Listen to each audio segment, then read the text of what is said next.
Hello everyone, and welcome back to European Pro League Division 2. My name is Redel, and I'll be your host and commentator for today for these two best of threes we have that will be rounding off the first round of matches in Group D, and finally the entire round of those first matches, first best of threes, and coming into this one, Northern Lights versus Heroic Academy.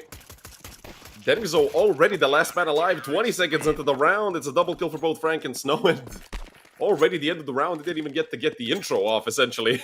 And they already managed to end off the first round incredibly quickly. For the side of Northern Lights, we have excellent Frank, Snow, Viz, and Zippy. Actually, Zippy is their coach, if I'm not mistaken, so that is him standing in for somebody currently on the side of Northern Lights. I believe it's for Cham. So he's out, the coach is in, and for the side of Heroic Academy, it's Amber, Storm 4K, Denzo, Scrob, and FNL. Heroic Academy, after losing Pistol, not investing a single penny into this round, and well, they're going to be running into Viz, who's actually going to have a bit of a tough time there, a bit of team damage done as well. Now it's excellent there with his own M4, or rather his MP9 M4 in the hands of Snow, and they're going to clean it up, no problem. A 2-0 lead for the Northern Lights, but I mean, that was to kind of be expected, considering that Heroic Academy did not want to force at all after losing Pistol.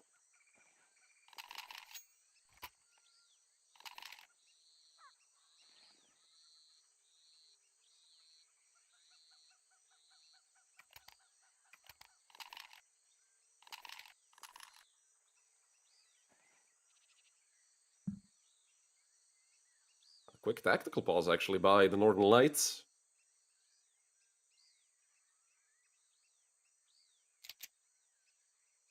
Right ahead of the first full buy. Why not, essentially? If you have 4, you might as well use them. 2 Galils in the hands of Heroic Academy players as well.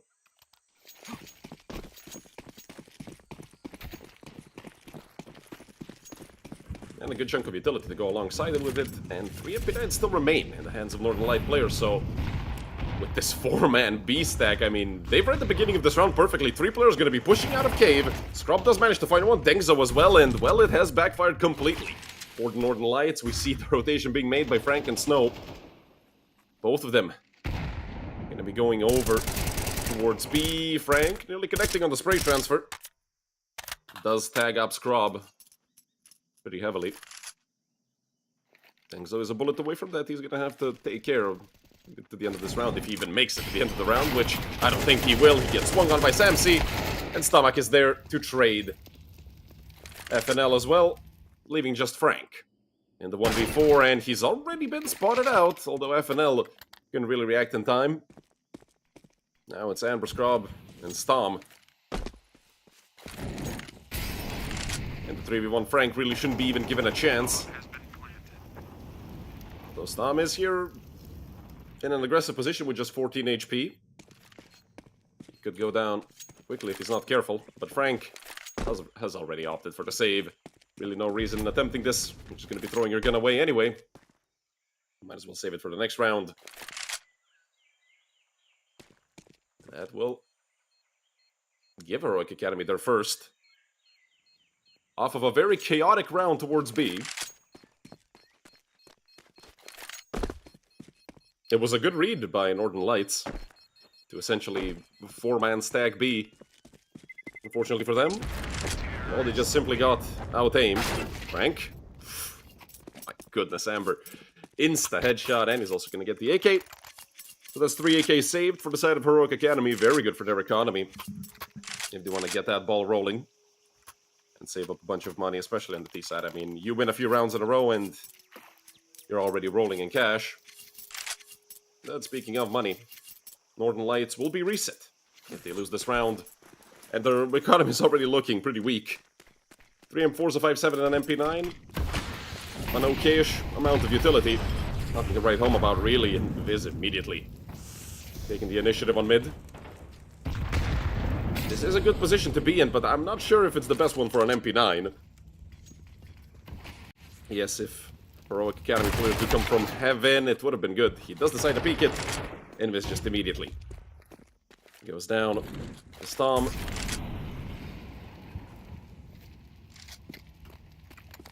And with 5v4 in the favor of Heroic Academy, they can slow down their tempo a little bit. It's a minute 15 on the clock. Remaining for them, a missed Red Room smoke. No. Frank does find one with the 5-7 towards Cave. I don't think he's going to be able to get to the gun. He's going to get to a double kill, and he's also picked up the AK. It's a one-shot to the head. Frank, I can't believe it. He picks up the triple kill. Leaves just Amber and Scrob in the 2v4. Luckily, finally, he gets traded out. Amber and Scrob do have 6 nades between them. It's only a molly for Excellent. 45 seconds on the clock. Heroic Academy, they can choose to go somewhere else, but they still want to seemingly force it into B. Flash is coming out. Saipe was close to actually getting that kill. They know there's 2 players over here. One will be getting planted. Excellent. Too far away to do anything with that Molotov. He's actually in Cave. Not the best position for that flanking player to be in if he has utility. But Scrob is the last man alive. 1v3. It's a difficult position to be in. He does connect to the spray transfer out with the Glock, but simply not enough bullets in that AK. The Glock, I don't think, would have made much of a difference. Excellent does have a helmet, but that was a great attempt by Scrob. Managed to get 2 kills out of it. If anything, damaged the economy of Northern Lights.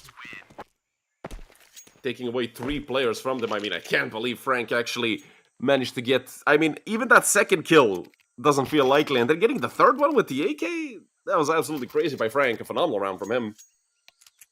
Attack pause by Heroic Academy. Amber has disconnected from the server, so we might be looking at a technical pause. Unfortunately. Hopefully that gets resolved quickly.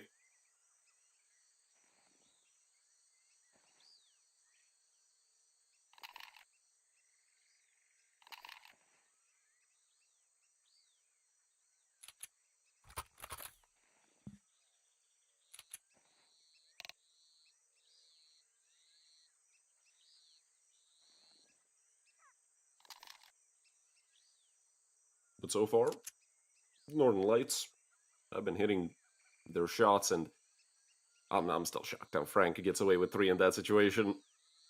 It was close in the end. Scrub managed to make it a 1v1, unfortunately for him. That AK was not fully reloaded before that 1v3 began. And you don't want to reload in the midst of a clutch, especially when you know exactly where you are. Luckily for Heroic Academy, it does seem like they're going to be getting at least a hero AK off, but Denzo has enough money. I mean, everybody have enough money to buy an AK and armor, except for Amber. He's probably going to be going onto a MAC-10, a pistol, a Galil. But utility will be lacking for sure if they do opt for rifles. Stom, only the real player with enough money to actually full buy in this round.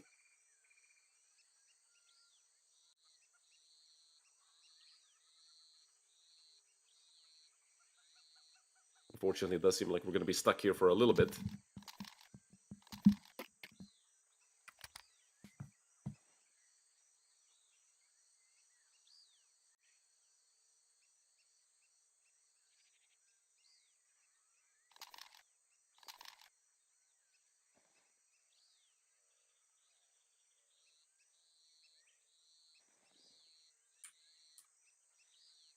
In case you haven't been looking at the heads-up display on the top left, Ancient Map 1 picked by the Northern Lights. Map 2 is Nuke, the pick of Heroic Academy, and Mirage as a decider if we do end up needing it.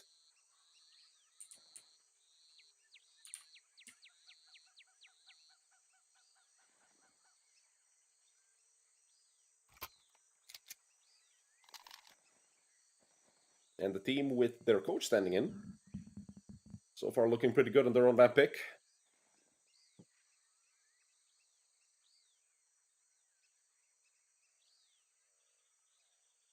This roster of Heroic Academy has only been around for about a month. They performed in early April, I believe. Like the first week of April, something like April 3rd or 4th. And surprisingly, I mean, a heroic roster don't have 5 Danish people in it. With FNL being Romanian and Stom. I'm not sure if it's Stomach or Stom 4K, but somebody will correct me on that in chat, I'm sure, of being Ukrainian. On the other side, the Northern Lights.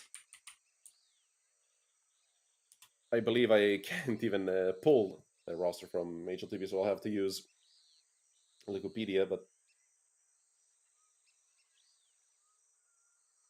to me, these are not familiar players. Not sure how long they've been in this roster, or rather these 5 players or 4 players in this situation, plus their coach, specifically. How long they've been in this iteration of Northern Lights roster. But they seem to be playing pretty coherent Counter-Strike so far. Unfortunately, this does feel like one of those technical pauses where you have about 5 or 10 more minutes before I start losing my mind and start speaking nonsense.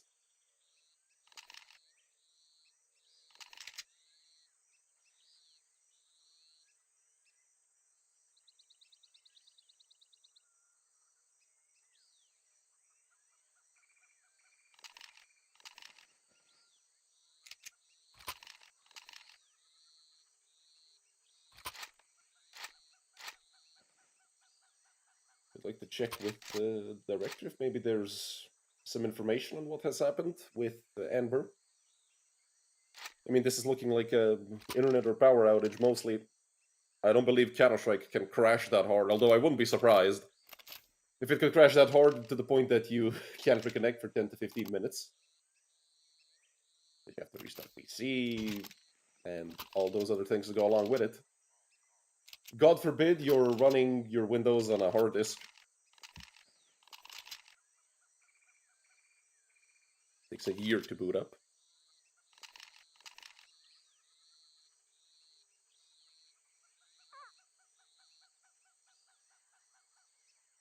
Well, let's go a bit off topic. Has Faceit been, like, recently more toxic than usual for you guys? I'm not even sure if you guys play much Faceit, but like, it feels like in every single game, in maybe even both teams, but at least in one, because usually you have one that's losing and then they...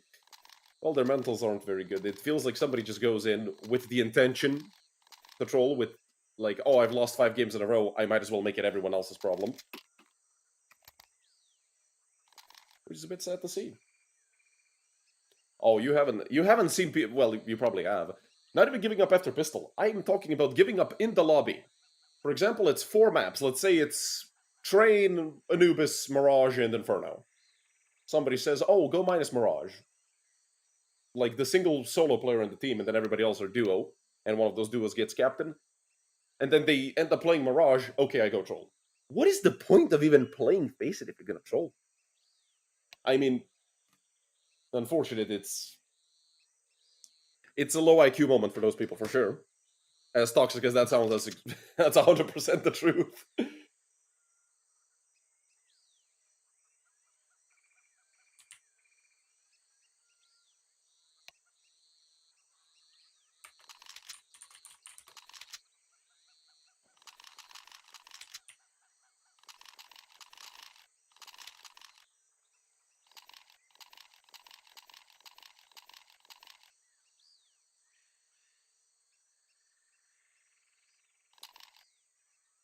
Luckily for us, Amber is back on the server, so our Faceit stories will have to take a backseat for now. But hopefully we don't see many more of these, because it will not be good if the entire day is elongated with tech pauses. Luckily, the freeze time is already underway, so we're going to be back. Yeah, it seems that Zype is standing in for the side of the Northern Lights instead of Cham.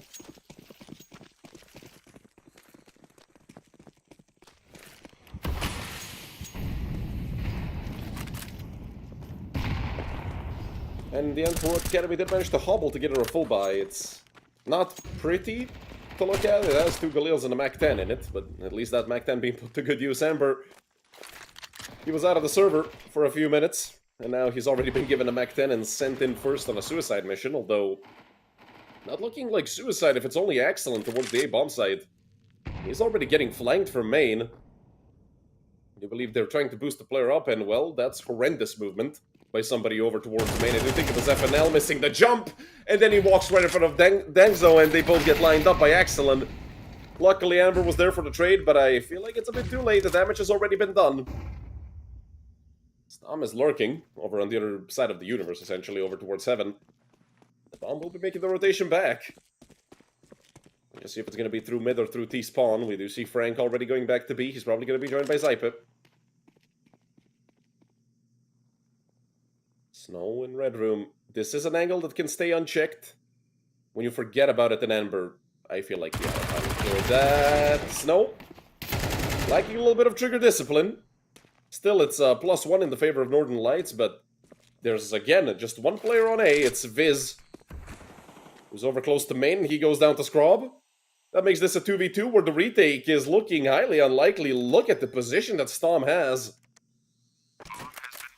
Frank wants to walk right through the smoke, gets blindsided by Stomach, and, well, he wants to swing back out into mid. So much damage onto Zype, leaving him on 19 HP.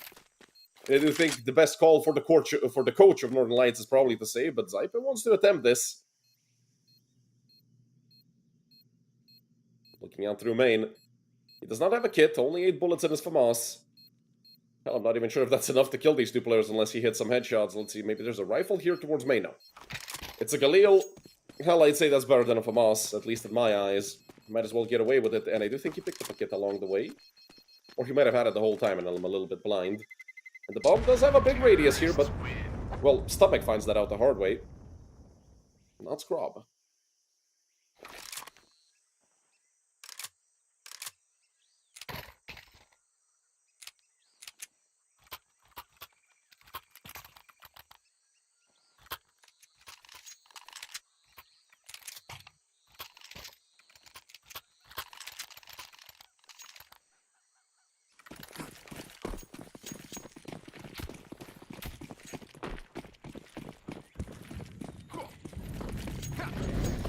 Once again, a lot of pressure towards B from both sides. Northern Lights, not exactly with 5, but with 4 players. Again, it's the same call that we saw backfire for them, but this time it's a 2-for-1 in their favor, and a 3-for-1, with Viz picking up 2 on the MP9.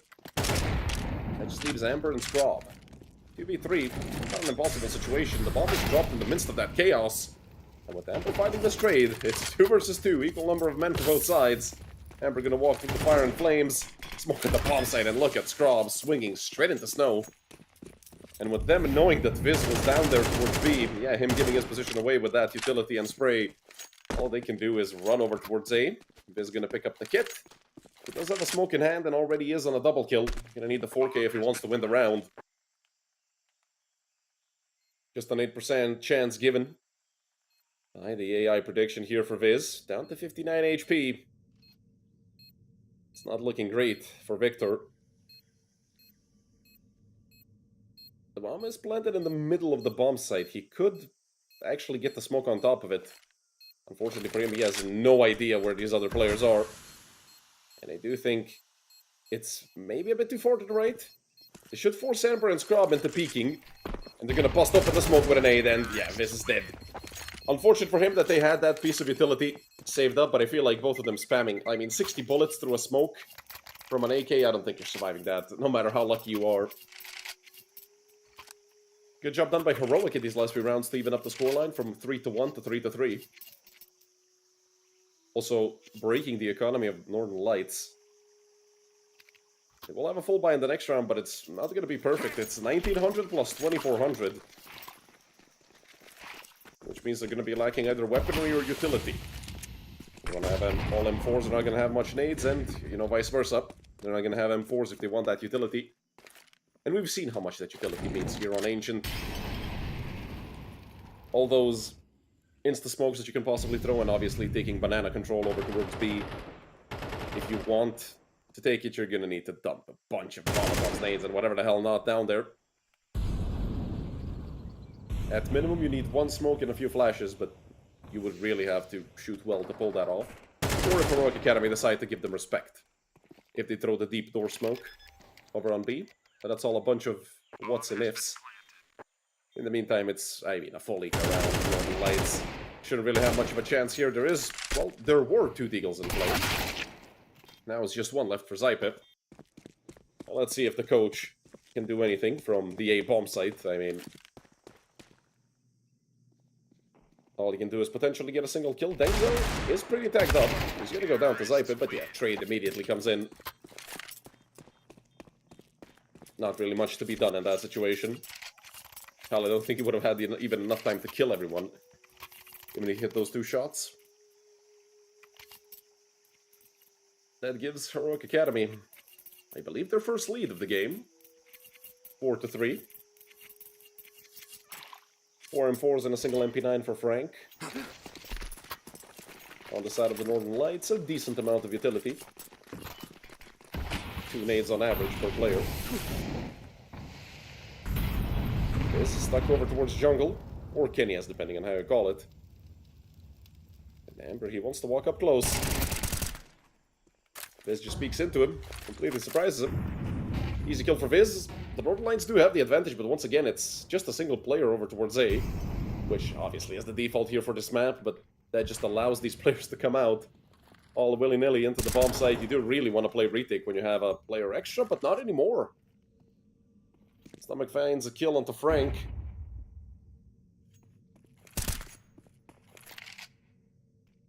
Make it a 4v4. And they know he's in the lurk. They have to care about the flank. And FNL is already over towards CT, but found the kill on one of these players, FNL. Those are 2 amazing headshots. That's the advantage once again on the side of Heroic Academy. Viz would be forced back with that Molotov, so is Snow.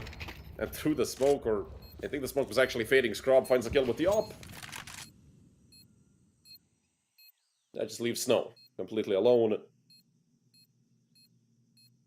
the 1v3, and I do believe that this is another save. So Heroic Academy will be extending their lead to 2 rounds. Let's just see if Snow can even get away with this weapon. He's not going to be able to stand here all day, because that bomb is going to blow him to pieces. Snow, nope. He stays uncleared. FNL going to be kicking himself over that one. That's an AK. For Snow to save. 3 players lost on the side of Heroic Academy. If anything, that's going to hinder their economy. But for Snow, the only thing that matters here is saving that AK. Because it's probably going to be the only rifle they're going to have in this round. But they do have max loss bonus, having lost their last 4 rounds in a row from 3-1 to 3-5.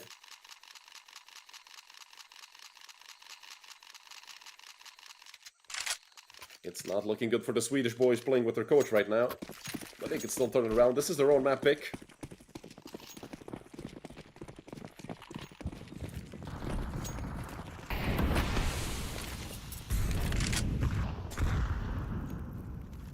FNL being up close and personal. There's 4 players over towards B, and playing close angles against SMGs and pistols can't really end well unless you have cover from Scrub. And now they're just going to keep going forward, but Frank has already dropped the bomb into the bomb site.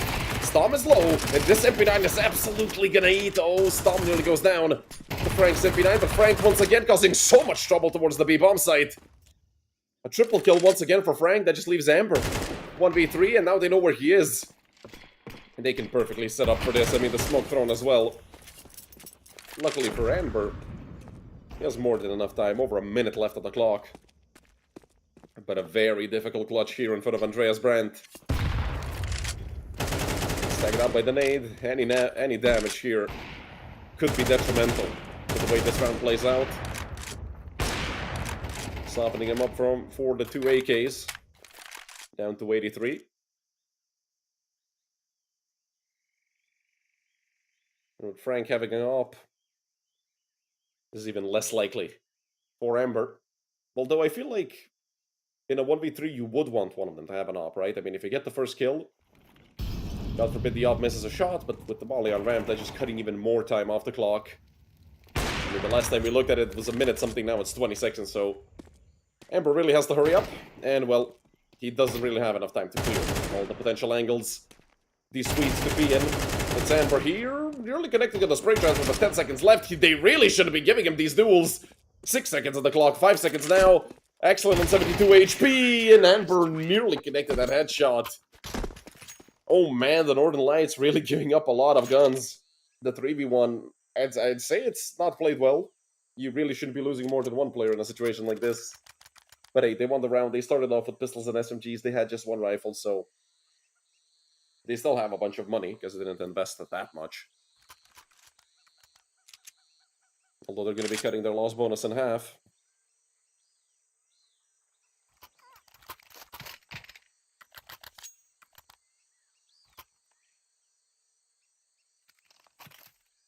Heroic Academy will call their timeout. Their first one, I believe, of the map.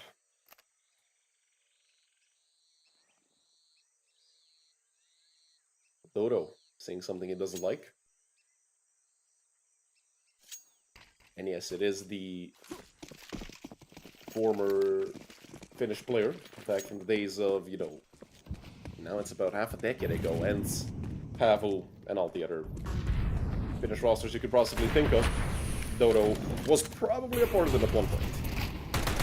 And now he has betrayed his home country and has gone to coach the Danish Academy roster. Speaking of them, Dengzo somehow finds that first kill onto Frank. I have no idea how Frank could win that duel. It felt like he was looking right at him, but I do think it was some Molotov smoke shenanigans. Went in front of him in the middle of the screen, and Viz wants to be aggressive. They know they have to make a play with a player less than heroic, and oh, the thing connects, but not the follow-up. Viz, he did manage to get that dink off, and now excellent. He can do a good job with the 5-7, a double kill with a snapping turtle. That leaves Dengzo and Amber. In the 2v3, they know that Dengzo is heavily tagged up from that previous duel with Frank. Excellent, looking for the 4K, the Tech 9, and not gonna be enough. That's 4 kills for Excellent, leaving just Amber once again in the 1v3. Luckily, this time he does have the bomb on his back, has a smoke in hand. It might not even be a bad idea to go all the way through CT in a situation like this, but you can see Zypa turning around back towards the bomb site. So they should be aware of the fact that this is a possibility. And with Snow having an angle over towards the A site, unfortunately, with Excellent going back from mid into heaven, there is a chance for that timing to happen on mid as well, so Excellent and Snow have to keep looking back and forth, and Amber has been spotted out, but he does have enough time to plant the bomb. Luckily for him, it wasn't Excellent over in Donut, because he did have the molly that would have done either tremendous damage or straight up ended the round right there and then. Excellent also won for the ace, 12 and 5, the top record currently for the Northern Lights. Amber deep towards CT, the molly thrown, they're on top of the bomb. But Amber does have an angle to potentially hinder this defuse, the flash thrown as well. He's gonna absolutely eat it, although he does connect. But the bomb, even without the kit, will have enough time to be defused. Excellent picks up the ace, and Northern Lights pick up their 5th round. Once again, we're all tied up between the Swedes and the Danes. But Excellent playing a phenomenal map so far.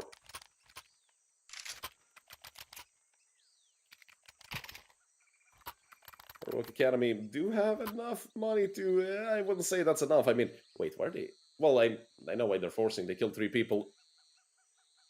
But usually with 2400 loss bonus and the money that they did have, you'd just stick to potentially just half buying at best.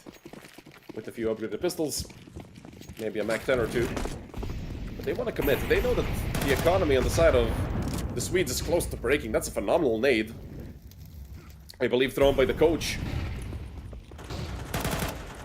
But that's not going to deter Heroic Academy from coming into this B-bomb site, although that M4 will Zype picking up 2. But 2 are traded right back. Stom and Amber. With the 2 kills. Utility thrown towards default, but it's Stom to find another one. To give Heroic the man advantage. That's a 3K for the Ukrainian, leaving just Viz with a 1v3. I feel like a lot of 1v3s have happened here in the last few rounds. Obviously, not a single one of them has actually been won by that single player. And Viz does not have a kit that essentially halves his chances at potentially winning this round. Viz only going to find 1. Hell, he even ran out of bullets in the A4. That's how rough it was. Heroic Academy going to be up to 6 rounds of the board, so if anything, this is at least going to be a completely even half at the end if they do end up losing this round. But that's a phenomenal call by Heroic Academy to actually go through with the force and, well, sort of reset Northern Lights. 2 M4s, a 5.7 and 2 MP9s, next to no utility. They have 2 mollies and 3 smokes remaining, as opposed to the full utility that Heroic Academy have. Zypa does here a few sound cues on that Molotov Storm as well, losing about 40 HP, and Zype, he wants to be aggressive. MP9, he can catch the timing here, FNL nade in hand, and Zype gets the kill. Immediately, Zype is gonna switch back to the AK. Storm did manage to find one on the Frank, and this nade was almost perfect on the Storm. Snow on the bomb side doing a lot of damage to Dengzo, but he's somehow still alive. Zype does go down in the meantime, but a lot of damage done onto the Northern Lights players. And one of them that just went down was Amber, who was full HP. That means Storm and Dengzo, who have 13 HP combined, they're gonna get collateraled by a 5-7. When's the last time you've seen a 5-7 get a collab? Just like that, and excellent Snow. The two remaining players here up against Scrub. Scrub looking to give Heroic the lead at the half. Northern Lights looking to make it 6. And one of the players alive here is Excellent. He's been playing a phenomenal half so far. Scrub on a double kill, gonna need the 4K. If he wants Heroic Academy to be up to 7. Luckily for him, Excellent and Snow have the wrong read currently. We're over on the A-bomb site. Scrub. Unless he's afraid of ghosts here on the B-bomb site. He can plant the bomb anytime now. Of course, he doesn't know what we know. We could go on yapping about Scrub planting the bomb, but he really has to clear all these angles. Keep smoke towards CT. And what are the chances Scrub actually goes into that smoke? Oh, Scrub, is he gonna do it? He's up close and personal in that smoke on CT. Unfortunately for him, nobody's gonna be coming from CT. So now his position, I mean, essentially has a beam, a beacon on top of it. Hey guys, I planted for CT. Guess where I am?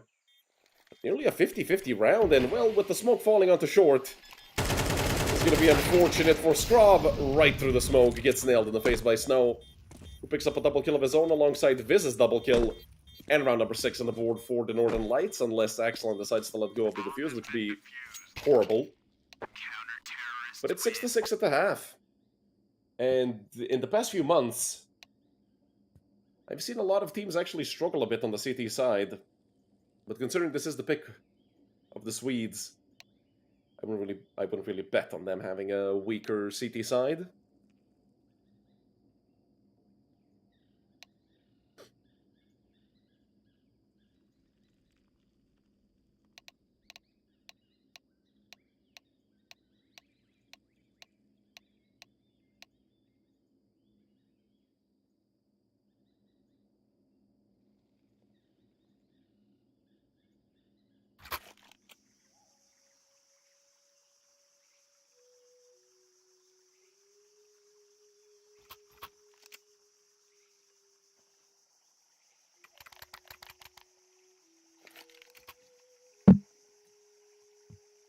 With the second half getting underway here, I gotta find, where the hell did I put my coin that I always toss when we're doing these second half? Oh, there it is. Hold on.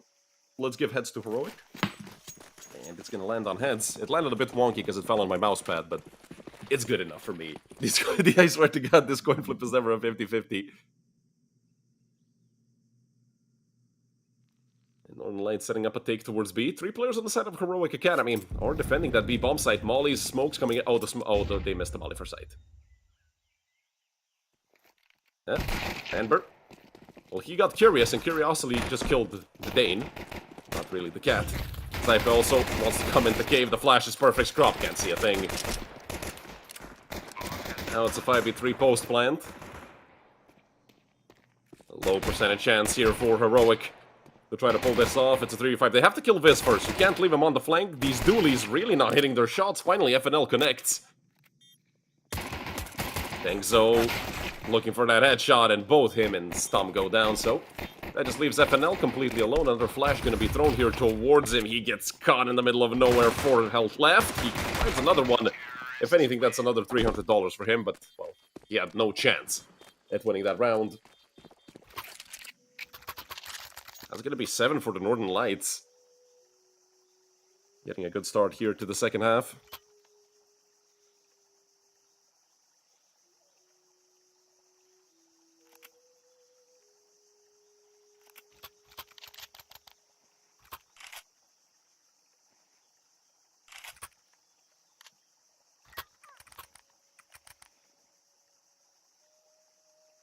Another timeout called here by the Northern Lights.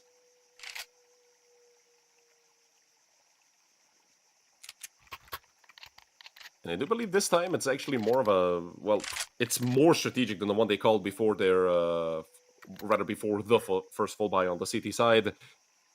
Or rather, full buy versus full buy round. They might have read this force of Heroic Academy perfectly. 2 Deagles, a 5-7, a CZ, and an MP9. This can certainly be lethal, especially on a map such as Ancient. You have some CQC angles.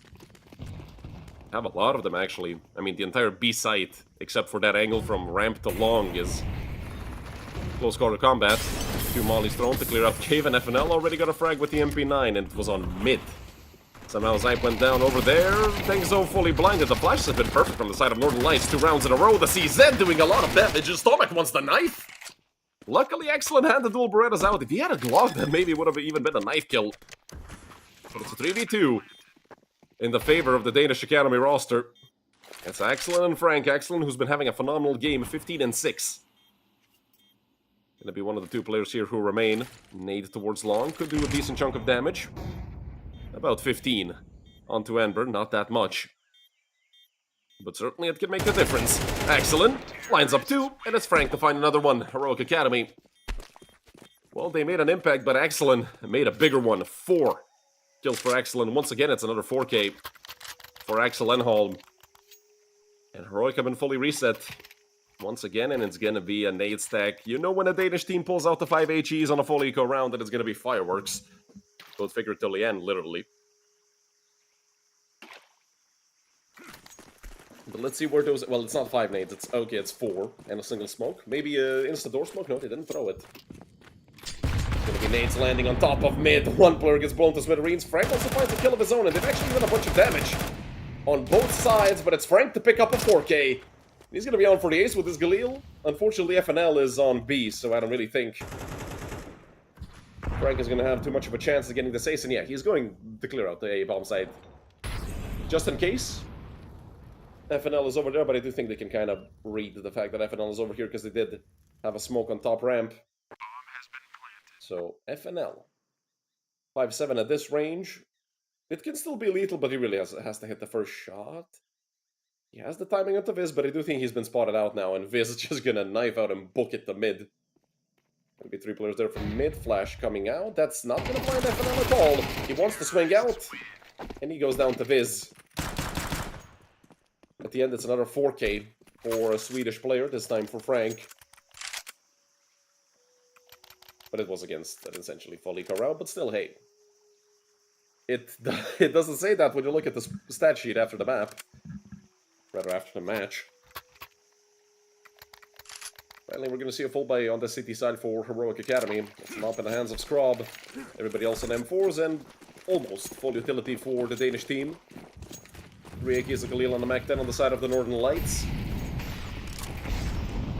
Mollies and nades being dumped. I saw somebody miss an HE. I think Storm missed an HE and it bounced back into the bomb side. Luckily, it didn't land on any of his teammates or himself.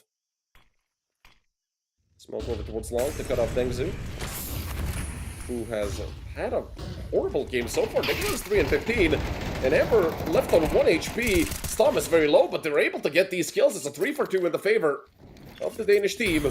Molly thrown into cave. Ember has to get the hell out of there. He's on 1 HP. Can't even swap guns with Scrob, who's way too far away for that to happen. Speaking of being far away, FNL flanking all the way through T-spawn. They only have 1 kit, and it's on Ember, but they have a bunch of utility. 2 Molotovs, 2 flashes, and 2 HEs for this retake. They can clear out half the bomb site. They can clear it out fully. Viz in that lane. Smoke, and Frank gets caught in the molly. He gets pushed forward. He wants these kills. He goes 1 for 1, and in the meantime, Viz did get dinked. Scrob with the pistol. Gonna take him out, and luckily, FNL did manage to pick up the kid in time, so it's gonna be a defuse, and round number 7 for Heroic Academy. Luckily for them, they had all that utility bunched up. And they actually were able to clear out Frank, who still was able to find 1. But again, I do think it was on to Amber, who was on literally 1 HP. But the Swedes do have 1 more full buy in them. 4 AKs and an all for snow.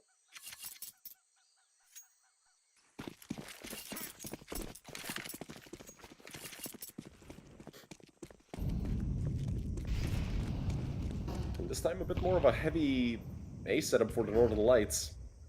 Rather heavy setup towards A at the beginning of the round, a 3-1-1. FNL doing the responsible thing when you're an A anchor.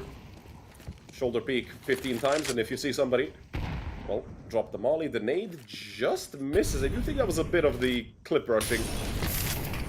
Oh, that's a horrendous flashbang by FNL. I feel like that should have had a jump somewhere in there. He's still in front of the smoke, and Snow entry fragging with an op through the edge of a smoke. And he somehow gets that kill. I have no idea how FNL didn't get that frag. Dengzo gets pushed back with the Molotov. And through the smoke scrub, oh no. That's unfortunate for Heroic. Northern Lights gonna put their 10th on the board. Not really a chance for Stom and Dengzo if they try to retake this. They really want to save this utility. Helmets and Kevlar, 2 kits, and of course op and M4, but now it's just an op. And I don't think Dengzo is gonna be saving this.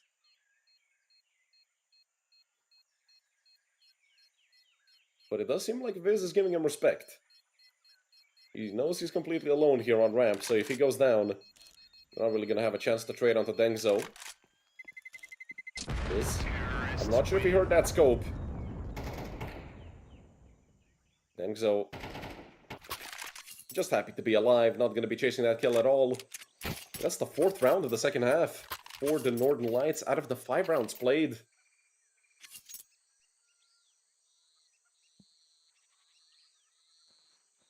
And well, that trend I was talking about in the first half, where some teams seem to struggle on the CT side. Well, Heroic Academy have won just a single round out of 5 played here in the second half, and they've been bumped down onto pistols and SMGs once again. Dengzo being a good teammate and giving Scrob his op back. And FNL once again stuck behind the smoke. This time he's actually going to get inside of it.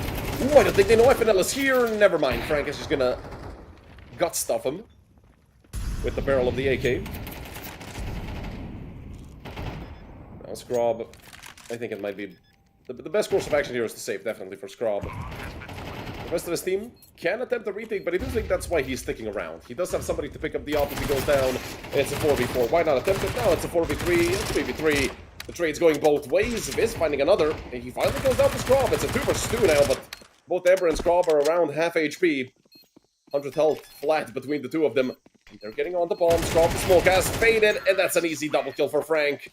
Oh, if that smoke was just a second sooner, they maybe could have even had round number 8 on the board, but it's 11 for the Northern Lights. We're 2 rounds away from taking map number 1 and going over to Heroic's map pick with the map advantage.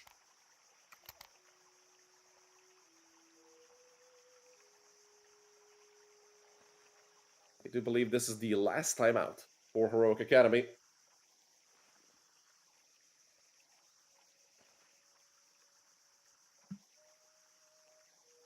And don't forget, all of this has been happening with the Northern Lights having a stand-in instead of Cham. It's Zype.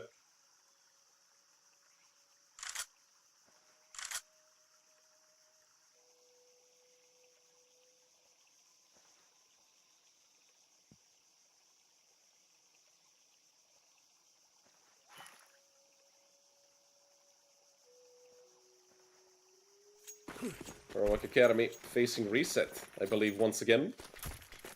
So if they do end up going down 12-7, it might be the end of the map. Another horrendous piece of utility. Although I do believe, I mean, we could brush that off as he wants to break the smoke open. In the meantime, Excellent actually got naded over towards Cave. So if anything, Heroic Academy have found themselves an entry. Franco stuck in no man's land. Also caught while jumping up towards 7. That's another kill for Heroic Academy to make it a 5v3. And this is really a round you shouldn't be losing, especially now that Storm actually found that kill.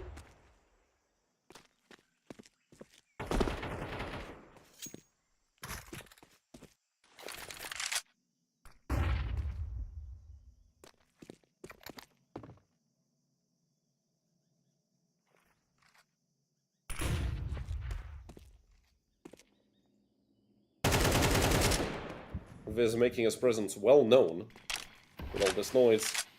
Both him and Snow, they can save, they can attempt this. I don't really think either should be a problem for the Northern Lights, no matter what happens. But Fizz has good timing, and he's gonna collab. Oh, nearly line up 3 players. Luckily, speaking of 3, Stom is gonna get 3 kills in total in that round. Up to 16, nearly the top fragger alongside Amber, who's on 16, and of course Scrob, who's the actual top fragger with 17, but Dengzo still having a rough map of 0.3 KD. 6 and 18. Although his positions that I've seen him play have been, you know, difficult ones, so when you're not having a good game already and then you have those tough rolls, both on the T and the CT side, it's going to be very noticeable. If a support player has a bad game, you don't really notice it, because at the end of the day, they're still just dumping utility towards the bomb site and looking to get trades, potentially. So it's understandable there for Dengzo, who has an aggressive angle with this MP9, and speaking of him, he goes 1 for 1, and we do nearly see Stomach get another. He knows there's a player out towards the bomb site. This is a very tricky round. So far for Heroic Academy, they've given up the bomb site, but they still have a bunch of presence towards it. Saipa gonna get a kill through the smoke. And they know where Scrob is, off or 5-7, he's just gonna drop the nade, and he's gonna get a kill post-mortem. Martin Drum, eat your heart out. This isn't COD, this is Counter-Strike, and now Amber's gonna get on the bomb. 2 seconds, 1 second. Yeah, Excellent is in another universe. Way too far away to even try to stop that defuse. If anything, Excellent gonna get a consolidation prize of an op. But that's another round for Heroic Academy. It was chaotic all the way through. Frags going both ways on the bomb site, a bunch of utility being dumped, Mac 10s, trading kills with M4s and AKs. But at the end of the day, you only remember who won the round, and that's Heroic Academy. And they've picked up some momentum. They've streaked together 2 rounds. But two in a row is not nearly enough for them to be out in the clear. Luckily, the Swedes are forced to save, mostly. Or rather, well, play kinda eco. They have 4 sets of Kevlar, only Snow without a helmet. Everybody else do have those helmets on their heads. And Scrob with a very aggressive angle. Oh, the timing is going to be horrendous. Oh, this is going to be some timing shenanigans. Scrob. I don't think he's going to be turning around, but the good thing is I don't think Viz is going to be turning around either. And it's going to be Scrob to get the kill. Unlucky for Viz. That's another 5v4 in the favor of the Danish Academy roster. With the Northern Lights making their presence known over towards B. We might even see another player rotate over here, but I do still think the 2-1-2 setup is perfectly fine for Heroic Academy. Of course, now that I've said it, if they end up getting ran over by these pistols, well, 2 Deagles, a Mac 10 and an op, it wasn't that good to begin with. But Dengzo is in such a passive angle, Zaipe is the one who's boosted up. So even if Dengzo swings out, he shouldn't really be going down to that Deagle Snow. Close the donut, 40-something seconds on the clock. Still enough time for Heroic, or rather for the Northern Lights to go anywhere. Snow misses. Scrob has his information. Molly flash combo to deter, and he pushes over towards Scrob, and he's also going to fall back towards the A-bomb site. The crunch is coming in from Amber. He wants to go here towards Red Room, an off angle and a half. They're not going to be clearing this, but the jump across, and will they bait out Amber? Snow gets that frag to make it a 4v4. Dengzo is still up close and personal. Stom gonna be falling back. There's not enough time on the clock. All Stom has to do is stay alive, and he's gonna be getting into this very annoying angle to clear. Not sure if they're gonna even be looking here. Stom with 1, not the second, but he has bought himself enough time. And Heroic Academy are gonna get 10 on the board. And the worst thing is, well, Frank might even go down after time ends. He should really try to go for that off, and, well, they're throwing guns around already. Frank goes down after time runs out. Just 1100 for Frank. In a round that should have been a full buy for the Swedes. And this is Heroic's golden ticket into actually turning this first map all the way around. Frank has a Glock in utility, not even Kevlar. So he's essentially going to be a non-threat throughout this whole round. Frank, who's been having a phenomenal map as well, he's, I believe, the only player with 20 plus. He's on 24 right now.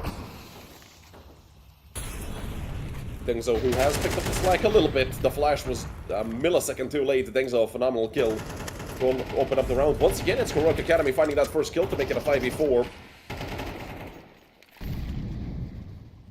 And Stom in a very aggressive position.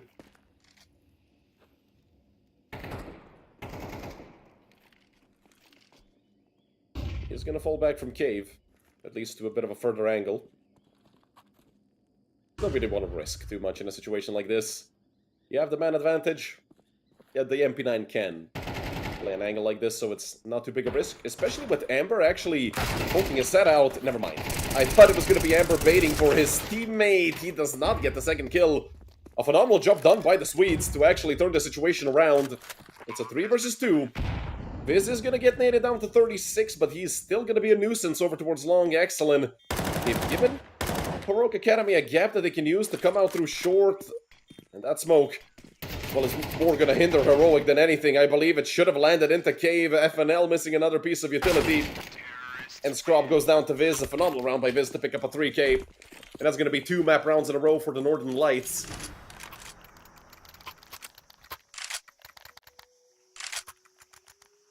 Heroic Academy not going to have much money here. It's just going to be a single M4 for Dengzo, who has either dropped it. Yeah, he's dropped it over to Amber. Amber, who's been having a good map all throughout Ancient, both on the T and CT side.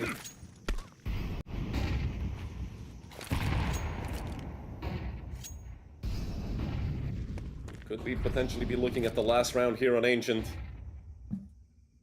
The Northern Lights have a complete full buy. They still have more utility than Heroic Academy had at the start of the round.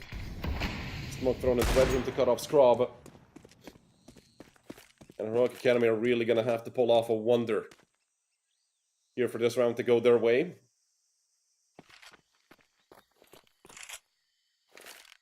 But we have seen Stom with the CZ already pull off a single double kill over towards the B bomb site. And now with utility actually running out for the Northern Lights, they have just 2 flashes. And they already threw 2 smokes over towards B. They're going to be fading, but the Amber does get the kill on the Frank, so that was the man advantage. It was very short-lived. Zype immediately got the trade. Stom, can he get this gun? He is going to pick up the MP9. And he's going to get into the perfect angle for it if they do decide to commit through B ramp. This is going to be a slaughter for the Northern Lights. Flash thrown, everybody blind, but Stom just uses it to gather info. With the MP9, 1 and not the second. A 3v3 now, Amber off angle. Now he has to fall back. They're going to be trading him out soon, and he does get away. An advantage for the side of Heroic Academy. It's Zype and Snow, and look at how aggressive Coach Zype is. He finds the kill onto Scrub. Amber goes down to the op as well, and now it's just FNL on the flank. MP9, 15 seconds on the clock. It's the coach against FNL. Zype has an AK. He has enough time to get the bomb and potentially plant it behind the bomb site. FNL wants to go forward. It's the fake tap. Zype, he gets read like a book, but Zype still has enough time to plant it. That's exactly what's going to happen. FNL is now put on a 35-second timer. His 5 seconds have already passed. FNL, he knows where Zype is. Zype on the other side, and the coach is going to end it. 13-10. Zype to end it off for the Northern Lights. I do believe he actually got a triple kill, maybe even a 4K. There to end the round off. A phenomenal map by the 35-year-old coach of the Northern Lights. That was very well played by the Swedes, having a stand-in come in and actually playing phenomenal Counter-Strike, both as a team and as individuals. Gonna lead to them having a 1-0 lead on their own map pick. 13-10. It did look like Heroic were gonna pick up momentum and, well, get this map back underway for themselves, but that did not happen. Coach Zype did not allow it. We're gonna be going to map number 2, which is gonna be the pick of Heroic, which is also gonna be Nuke, and we're gonna be back in about 10 to 15 minutes, and you guys stay right with us.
Hello everyone, and welcome back to map number 2 here between Heroic Academy and the Northern Lights. We saw a 13-10 victory for the Swedes on their own map pick.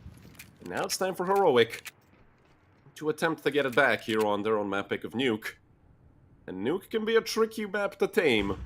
And this time we actually see Dodo on the server standing in for Heroic Academy, so the coach stand-in has swapped places. Heroic Academy now have their coach standing in, and the Cham is back. And Zypa had a very good first map, so let's see if Dodo can actually match it. He already got one kill, but he was traded out immediately. And Viz has very good timing here. Viz is much closer than Scrub expects him to be. But Viz held his bullets. Trigger discipline shown by Viz, and might actually win them the round. Amber caught out in the middle of nowhere. Two players now flanking out from ramp. It's Dengzo and Stom. Well, the bomb is planted way too far away behind the silo for them to even try to get the stop on the defuse. I feel like even if they didn't go down at the same time, it would have been essentially an impossible round. That's a 1-0 lead for the Northern Lights, and now you really look at it like Dodo is gonna have to kind of be the man to step up, at Dengzo as well, because he was struggling for the bigger part of that first map. He did fix his form up a little bit towards the end of it.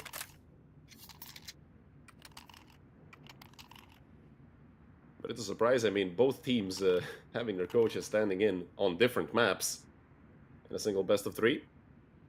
It's FNL who can't play this map, so he is being replaced by the experienced Finn, and Dodo has played a lot of Counter-Strike throughout his career, and a lot of it spent on, you know, the tier 1, 1.5 scene for a part of it, so... But also, I can't really say it can be an improvement, because FNL... I mean, FNL, he had his moments with missing utility, but otherwise FNL was playing a decent map, at least. They're on the first. Freestein gonna be running out. 2 Galils, a Tech 9, and 2 Mac 10s is what Heroic Academy have forced up. A decent chunk of utility, so they can elongate this round a little bit. They have a little less nades than the Northern Lights, about 6. But obviously the CT side, they have to throw some utility essentially instantly, and Frank, he really wants to be aggressive here behind Red on outside, and he gets read like a book by Amber. Early frag going the way of Heroic Academy, smoke broken open, but nothing behind it. Snow has no info on those players outside. He knows one's on top of Mini. Still looking for the tag with the scout, but he just gets double dinked by Dengzo. Phenomenal kill for Dengzo. Good to see him be off to a good start. A decoy thrown as to just bug Dengzo in the middle of his screen. It's a 4v3 in the favor of Heroic Academy, but the weaponry is still better on the side of the Swedes. Cham had a bit of a break there at the beginning of the best of 3. Now looking to get back into it, still without his first kill here on map number 2. And the man advantage still remains, even with this 1-for-1. Viz doing a great job at slithering away into control room. Now from the window, gets deleted by Dodo's Tech 9, and Dodo hits a dink onto Axel, and that might be what just won the round for Heroic Academy. The bomb is a bit late, but Dengzo was low. And now Axel on for the 4K. Up against Stom, he has a helmet, he has an MP9, all he has to do is swing aggressively. That's exactly what he does. It's going to be 1-1. The Northern Lights give up this second round after winning Pistol. That's going to put them on a 2K bye. They have to force. They have just 1900 loss bonus.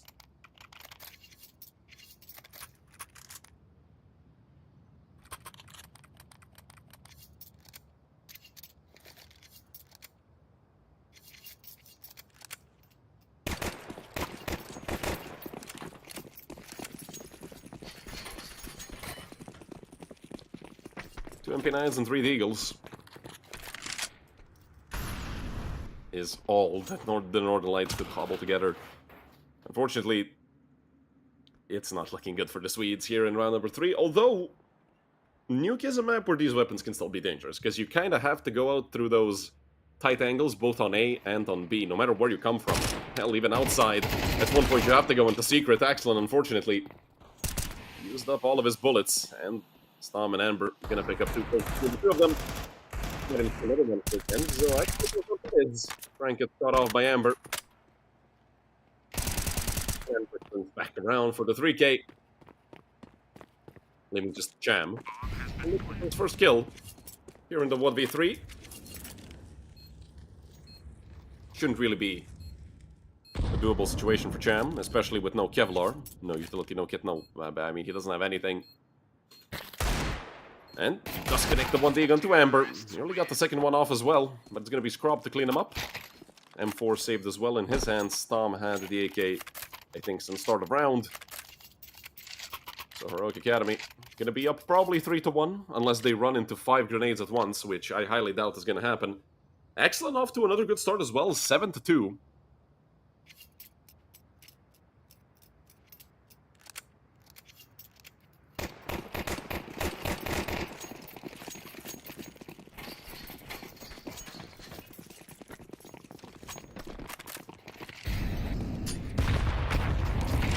And, well, the nade stack are gonna do a whole 22 damage onto Amber, and, well, everybody else are gonna be fine.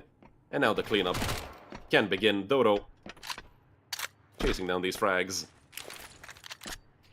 with the Mac-10.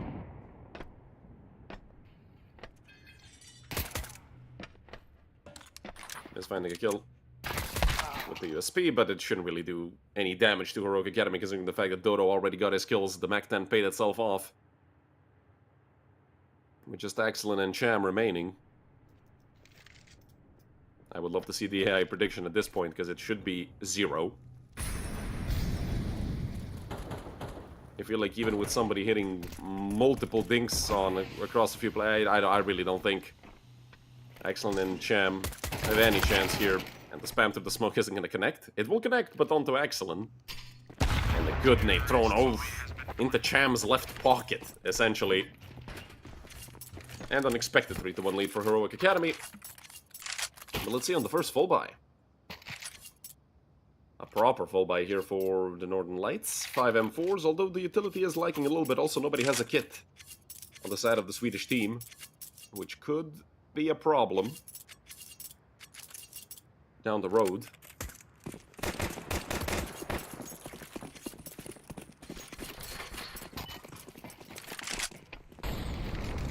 Oh, Rumbo's being set up. We're gonna see a flying Scrub come outside, although I don't think anybody was even there to actually wait for him with that op. Cham getting another. He got his first kill a round ago. Now up to 2. And also giving the lead, or rather the man advantage over to the Northern Lights, and actually Frank. He had an M4 at one point, he ended up selling it and getting an MP9 with utility. Cham unfortunately goes down through the smoke. But Frank with that MP9, the only problem is he has 4 nades. That's 4 out of 6 that the Northern Lights had. That's going to give Heroic a massive advantage of 4v3, and also well, just 1 flash remaining for Northern Lights. Retaking the B bomb site is extremely difficult, even with utility, and without it, well, it might seem impossible for the Northern Lights. We might even see a save even before the bomb gets planted. And Excellent also, he has to worry about that outside push. Everything's looking bad here for the Swedes. Excellent. Maybe blow at it a little bit so he doesn't get burned by it, but that's actually perfect for Excellent, because they have no idea that he's there, but he's so far away. They're going to be looking at vents anyway. They already rotated that 4th player down. Heroic Academy going to be up to 4 rounds here on map number 2. A decent lead to have at the beginning of the map. Especially T-side Nuke, it can be a little bit tricky if you get, you know, off-tempoed by the CTs and they start pushing you, or they just have a very dynamic playstyle. It can be difficult, but so far it's been a walk in the park, essentially, for Heroic.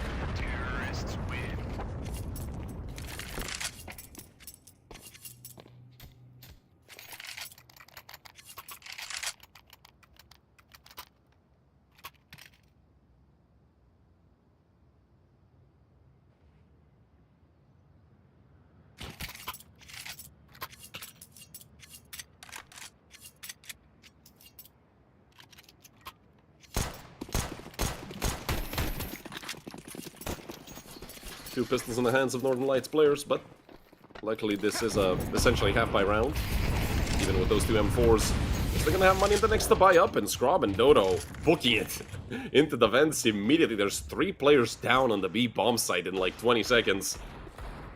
Ember stuck in a very bad position to have an op in. They might even decide to rush him down and try to take it away. But Snow and Viz, I mean, we know they're probably going to be sitting around and looking to save.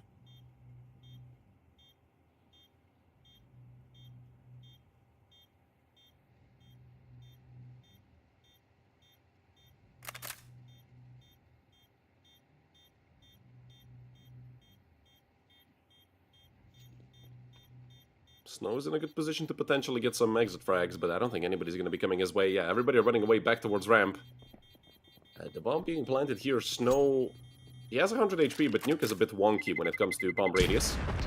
That's just 50 damage. I thought it might even be more. 4 surviving players for the side of Northern Lights. I'm not sure why Champ didn't attempt anything. He's not saving Kepler. I understand for Axelin. And hell, you can even keep the M4 in play. Drop it to Frank. He hasn't had a problem with playing the SMGs throughout map number 1, and even now. He had that MP9 when he bought utility over an M4. Which you always gotta respect when a player does. Playing more for the team's victory rather than his own stats. But I feel like at this level, that's mandatory. We have the heroic logo on fire here. 5 rounds in a row for the Danish Academy team. And they're looking to cause havoc here on Nuke. I mean, they already have so much money. It's going to be very difficult for the Northern Lights to reset them.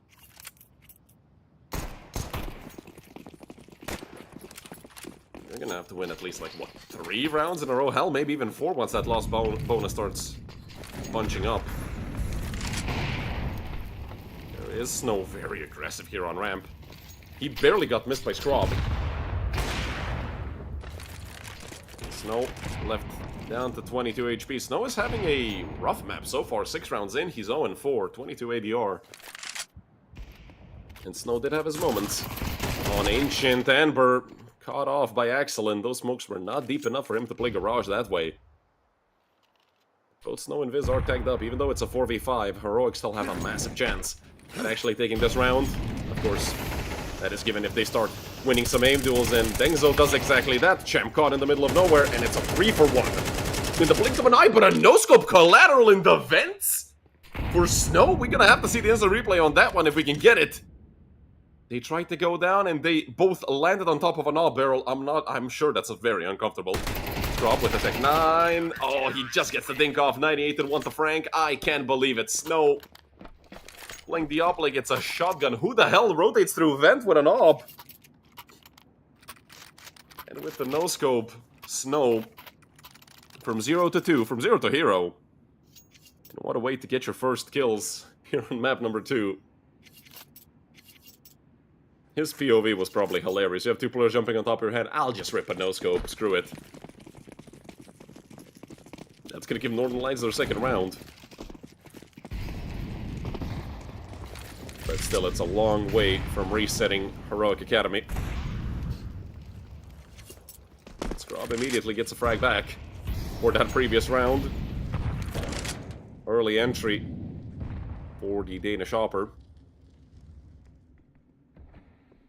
Smoke thrown onto Squeaky, but Scrob rotating back towards outside. They're really going to use this position that Dodo has. And Snow is aware of it. He's looking back behind them. He knows that's a big possibility. Frank jumps the gun a little bit. He gets tagged, and then Scrob finishes him off with the Tech 9. A double kill for Scrob. But he gets traded out by Snow. It's a 3 versus 2. Dengzo finding a kill as well. Dodo in the vents. There's players on both of his sides. This is going to be very tricky, although with his teammates already being out on A. I misread the radar completely. I thought Viz was actually on the A bomb site. He's down on B with Snow. And retaking A in a situation like this is extremely difficult, and I really don't think there's a reason for Snow to go up that vent. But let's see, Viz. I mean, this smoke is toxic, to say the least. But he's gonna go up the ramp, or rather the ladder, my apologies. Let's see what he can do. 15 seconds left on the bomb, he gets absolutely deleted, and now they know where Snow is, who can... he actually gets down the vent, but he's dead to the bomb anyway. There's not a place that Snow can get to in 5 seconds that he's not dead to the bomb. He can get an exit frag. And oh, look at Dodo. He's gonna go down to the bomb because of that BM.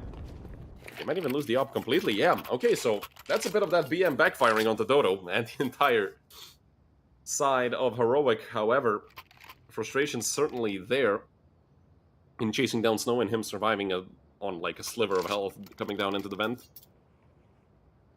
But you know, throughout my career, every time somebody BMs like that, or at least 75% of the time, yeah, the enemy team starts like a big streak of rounds. And I'm not sure if it's just a jinx, if it's superstition or something. But it does feel like it happens often, and well, Dodo's gonna have an early duel against Axelin. Oh, he's gonna be pissed about this. That's a big flash in his forehead. And Axelin actually gets one. There's a 2-for-1 trade in total in favor of the Northern Lights. Dodo should really look at getting that bomb as soon as possible. He gets hit in the head with a grenade. But somehow Axelin is still alive on a single point of health. Or rather on 8. I always mess up that 1 next to his name with the actual amount of HP they have. And in the meantime, Frank, he's been flanking heavily, although Amber was ready for it. And now it's a 3v2 in the favor of Heroic Academy. Once again, a post plant over towards the A-bomb site. Viz, with an interesting smoke. Gonna get rewarded with a nade to the face for it. And they still have a molly, a few flashes in the smoke. Excellent. Does find the over-aggressive scrub and actually tags up Amber. I'm not sure what the hell Heroic are doing. But Excellent is the last man alive, and with his teammate going down and him being this low, well, Excellent, you have to run into either T or CT spawn, buddy. I don't think you're going to be surviving over here in secret. And yeah, I think somebody yelled at him, you're going to die to the bomb. Garage. I feel like it's quite similar in the distance. This is going to be a questionable save. Is he going to survive? Just survives. Dodo goes down again to the bomb. But luckily for Excellent, he does save the op. So Snow can continue having a lot of impact. He's gone from 0-4 to 5-6. Very good job done by Snow to pick up the slack. But it's a 7-2 lead for Heroic Academy here on the T side of Nuke. Mac 10 for Dengzo. 3 AKs and an op. Over there for Heroic Academy. And a very colorful buy for the Northern Lights. Well, it is a colorful phenomenon, so might as well have a colorful buy to go along with it. Excellent. Getting a kill there onto Scrob. But the op is still in the hands of Dodo. And now Storm coming out to the ramp. There is a player waiting for this. It's Excellent to pick up his second kill of the round. The bomb has been planted, so it's 35 seconds. And the 4v3 retake, the Swedes have a good chance at this, but now with Dengzo finding that kill, Dodo is on the other edge of the universe. So him coming back around, it's probably going to be a kill for Cham. He takes down Dodo. But they're still so far away, and Amber jumps down into the vent. How does he get that kill onto Dengzo? Dengzo's struggles continue, and Amber gets shot through the door and the smoke. Northern Lights with a massive retake. Gonna make it 3 here on the CT side. The most decided that, especially when Swedish teams play it. If you remember, was it Envious or LDLC who went up against Ninjas in Pajamas? They had a 13-2 half and they ended up losing to Ninjas 16-13. It was one of the like popular French teams, nearly actually a decade ago. Damn, I'm old.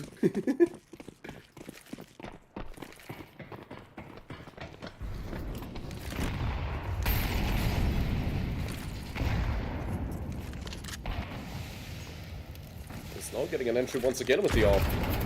There is a player on CT Van. Dodo is in a lot of trouble here. Hell, he did a good job even getting that much damage onto Frank. With 3 players remaining, Amber did manage to get down into secret. The B side is completely clear. So unless somebody decides to drop down the vent, we might see Heroic Academy go for that double ramp flank. Or just double play towards ramp, where you have 1 player coming out from B. And 2 others coming... Yeah.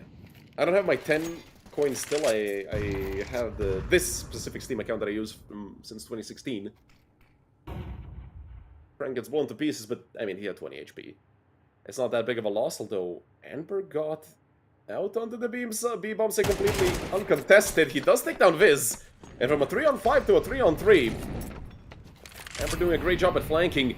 They actually, I think they coordinated, while I was yapping into nothingness, they coordinated breaking that glass along with the players shooting something on the upper part of the map. Snow is going to be prevented from coming out through that single door. And Amber, oh no, don't do that, Amber. Don't do that, Amber. He drops the nade at the worst possible time, but Snow went down in the meantime. And this might be Heroic clawing back a 3v5 into a potential round victory. It's a 3v2 man advantage. Amber is low, but he doesn't have to peek at all. And I don't think that Wallbang is going to even, I mean, even if he spread out his entire magazine into that. Cham goes down, that just leaves Axel in 1v3. Time is running out and he has to save. I can't believe it. We even got off topic there talking about random things and then Heroic Academy claw it back. What a round to lose if you're the Northern Lights. Axel should survive this. Scrub goes down to the bomb. It's only Dengzo, the last living member of Heroic, but they do not care. It's going to be the last round of the half and Heroic are going to have a potential 9-3 half. Not just doing good, he just single-handedly won this round for Heroic. But I'm surprised. I mean, yeah, hindsight is 20/20, and I can, you know, say whatever I want after the round is over. But in a 3v5, if the enemy team goes quiet, usually the teams get a little bit antsy and jumpy at, you know, anything. So, like, they're going to be checking their flanks. But obviously, the Danes coordinated that perfectly, and once again, it's going to be an explosive take through the squeaky, and once again, this time it's Dodo in the vent with a Mac-10. He's already out on the B bomb site. Viz is going to get shot in the back again. I feel bad for this man. It might even be both him and Frank going down. They're going to set pressure up from the upper part of the ramp just to guarantee that Mac-10 getting kills. Now it's Frank stuck in a very bad position over towards Forbidden. He has to fall back. He's going to swing back into Dengzo, but even though they had that good play, they jumped it a little bit, yeah. Ember's the last man alive. He's going to need the 4K in total, 1v3. And he picks up a bit of a lucky headshot there on the flank, but luck is a big factor of Counter-Strike. Will he get shot in the back? Of course he will. 8-4, Heroic strategically avoid the 9-3 curse. 8 rounds at a half, a great job done by the Danish Academy team. Hell, I mean, this could have even been maybe more. If you see the rounds that Heroic won, that Northern Lights won, one of them was the pistol round, which was pretty random. 2 surviving players in that 7th round, and then in round number 10 they had 3 surviving in that retake. But it could have been potentially even more for Heroic Academy. Well, let's toss a coin, let's call it... I mean, the coin I'm specifically using, the back of it looks like a little bit like the Heroic logo, just a tad bit, so let's say Tails is Heroic. I missed my entire desk. This is why I'm 2200 elo like an absolute bot on Faceit. And it's heads. So it's heads for Northern Lights. And these Northern Lights are going to have to shine bright here on map number 2. And the pistol round is a great way to start off that comeback. Otherwise, we're just going to look at a Heroic Academy stomp. We're going to map number 3 quickly.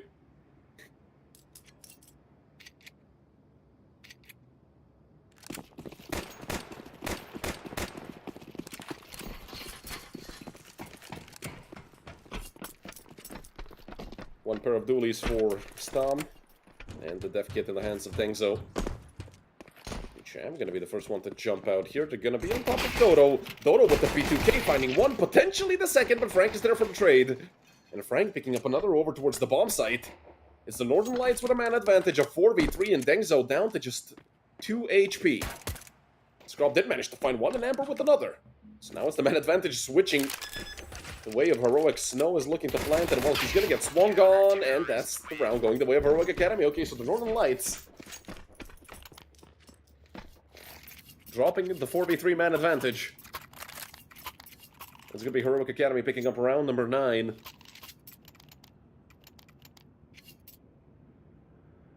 The Northern Lights.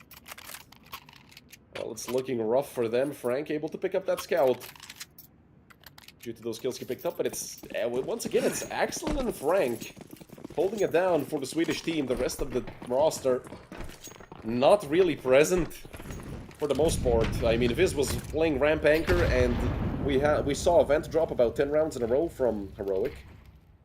Not a single time was anybody on the side of Northern Lights ready for that flank to the bomb site. And with this weak weaponry, they're blocking each other a little bit over towards Secret.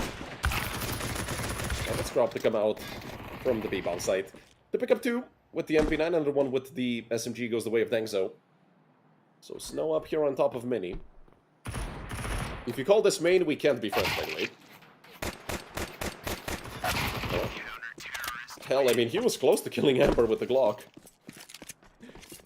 Close, but no cigar. And that's another round going the way of Heroic Academy. Oh, I just had that leg spasm the way I stretched. I gotta hit the gym today, although I can't because I have a league tournament that I have to cast at 6 p.m. And that's that's why I'm fat. Yeah, it must be the Counter-Strike.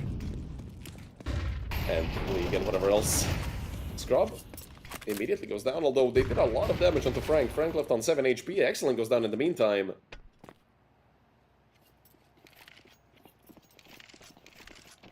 It would be chest and tricep. The push-pull legs. Classic push-pull legs. But cardio every day, so I would have hatred towards myself. And that's the answer you're looking for. Good molly thrown by Dodo. But a smoke to cut him off, and in the meantime, Amber actually found another kill. Amber's just going forward. That was almost a frag onto Viz. And once again, a 1-for-1 trade. Cham peek through the smoke, and now they know all three players are there. I do think they're gonna be taking the bomb up. Viz picks it up. With the skin of his teeth. They're able to get it back up. This is incredibly low, even for the MP9. He is gonna be a dead man, but Stom left on 6 HP.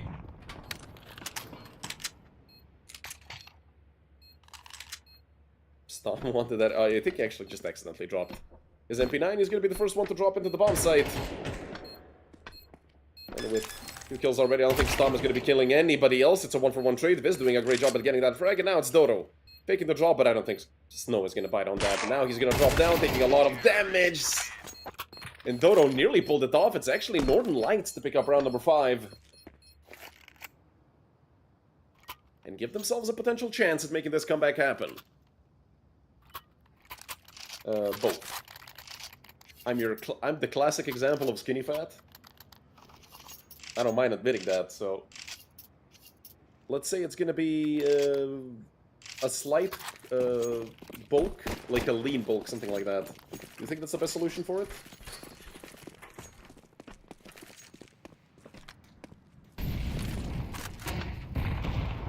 I'm not sure, since he just came in to fill map 2, and we had Heroic having the Zypa stand in on map 1, so... I have no idea who's gonna be playing at this point. Smoke wall coming outside from Northern Lights. And gets got out by Viz. I like the idea.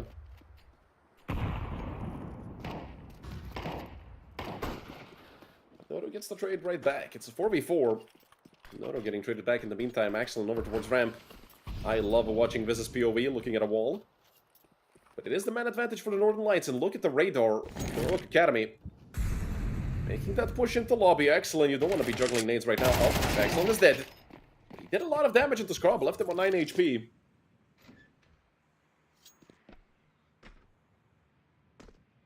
Engzo could have a flank play here.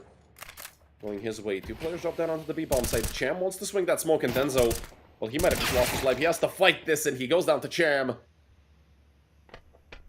With the 3v2 here in the favor of Northern Lights. I'm not sure if Heroic can even claw this back. The 2 of them have to save. You don't have any money. And this was a full-buy pre-reset round for Heroic Academy. Which means we're probably going to see 6 on the board for the Northern Lights. They do have a kit, they do have utility, but Scrub is an AK. And it seems... Wait, did he have an up? I do think he had an up. Hopefully I'm not that blind.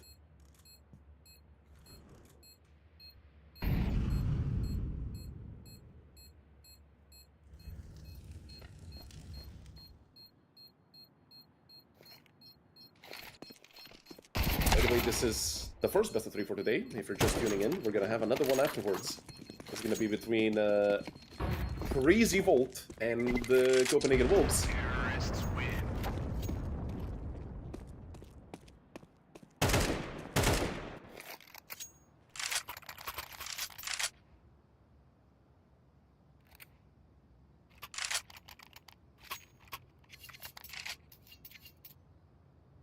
6 rounds on the board for Northern Lights.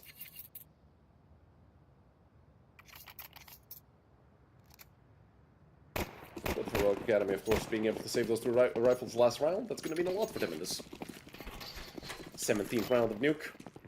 A FAMAS bought up as well with an MP9 and a Scout.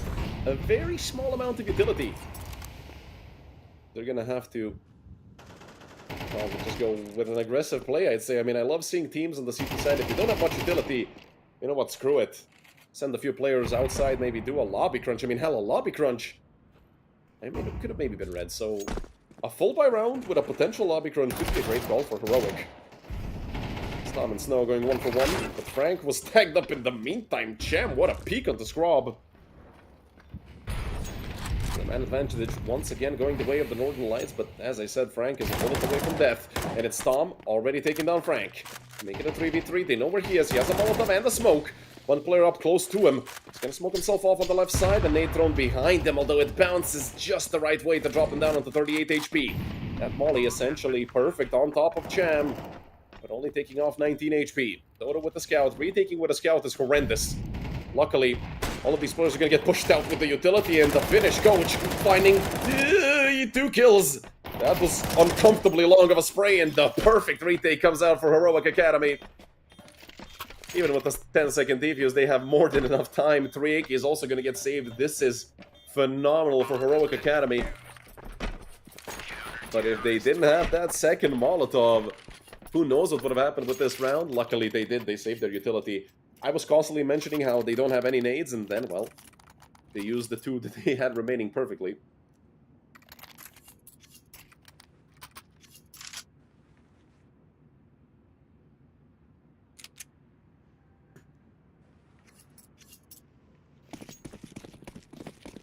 (11-6) here for Heroic on map number 2, and look at the buy that the Northern Lights have.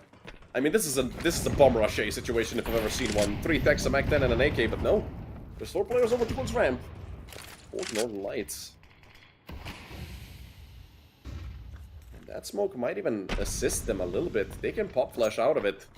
Dodo, he's running around with a knife. He's gonna eat that flashbang, but in the meantime, Dengzo and Scrub, they picked up 2, and I do think they saw Dodo unable to get even a single kill, but I'm not sure if that's going to have much of an impact. And we're looking straight at that flash, and well, now that AK is being put to good use. Stomp in front of the flank they expected, but still a 1v2. Frank, never mind. Jumps straight into Scrub's crosshair to make it 12-6 for Heroic Academy. 6 map rounds in a row and 6 chances for the Danish Academy. Actually, take us to map number 3 and potentially set up a reverse sweep. It's going to be Mirage. And every time Mirage is left as a decider, well, it's fireworks on Mirage.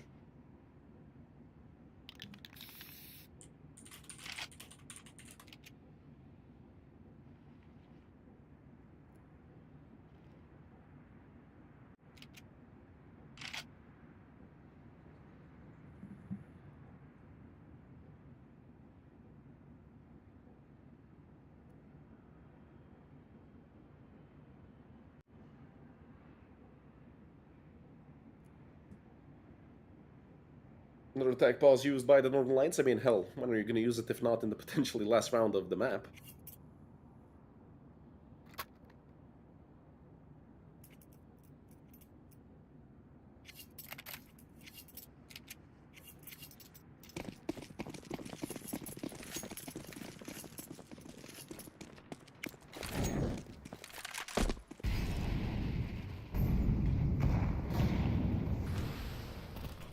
With the Deagle.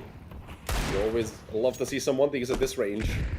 But luckily for Scrub, this is not going to connect, and it's going to be another pop play towards ramp, but this time Dodo in a much better position to line them up. He gets 2. His AK will be picked up, and Snow with the 1D to make it a 3v3. Scrub just gets the leg shot onto him. They wanted to chase Scrub. He's going to do some extra damage onto Excellent. 16 HP for Snow, but he gets taken down. And Scrub knows there's a player behind him. He has to look both ways. He gets taken down by Excellent. Viz is there as well. But Storm quick to make the rotation. He's going to be flanking them all, but he decides to go heaven. That is the incorrect play in this situation, although he does have Dengzo over towards B, so that's probably the reason he wants to do this and actually help clear out the A bomb site. Cleared of any suspicion of Swedes. And with him sitting here on top of heaven, I think it's all but confirmed for Bertil Hansen. He's gonna have to be the one to end off this map over on the B bomb side. He's over towards window. Excellent, gonna turn this back to him. Trigger discipline, not even needed. Dengzo picks up both to end off the map. 13-6. Heroic Academy, a phenomenal display of dominance here on Nuke. I don't really think at any point in time we really thought that the Swedes had any chance. They had a few good rounds, but it was mostly the heroic show throughout the entire map. Well, as I said, we're going to be going to map number 3. The decider is Mirage, and, well, it's going to be a coin flip map for these two coin flip teams, so you guys stay right with us, because we're going to be back with some more great Counter-Strike.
Hello everyone, and welcome back to map number 3 here in the first match of Group D. We went all the way here through this best of 3 with Heroic Academy and the Northern Lights. And well, Mirage, as I said, is a coin flip map. So let's see who's going to be walking out victorious here in the first match of Group D. And in the meantime, well, we had a 1-for-1 in total. And actually, it's mains now playing for the Northern Lights. Northern Lights swapping 3 different players throughout this best of 3. But Dodo is still there for Heroic Academy, so FNL only able to get that first map off. And the retake is commencing here 2v2. Stam and Excellent going 1-for-1. Scrub has to take care here over on short. Only has 12 bullets remaining. Dodo, on the other hand, of course, playing the P2K. Has a bunch of bullets in reserve, but it doesn't matter. When Cham puts one between his eyes. 2 kills for mains, 2 for Excellent.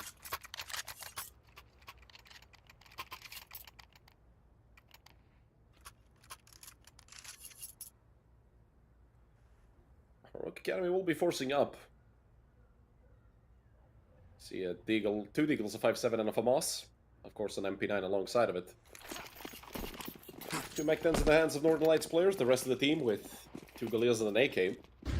So they were kind of ready for a force to come out, but only 2 of these players have helmets, so those Mach-10s are still going to be relatively effective. And Frank, just showing us why Stum is one of the players without the helmet, and everybody are getting shut down. It's only the Northern Lights players filling up the scoreboard.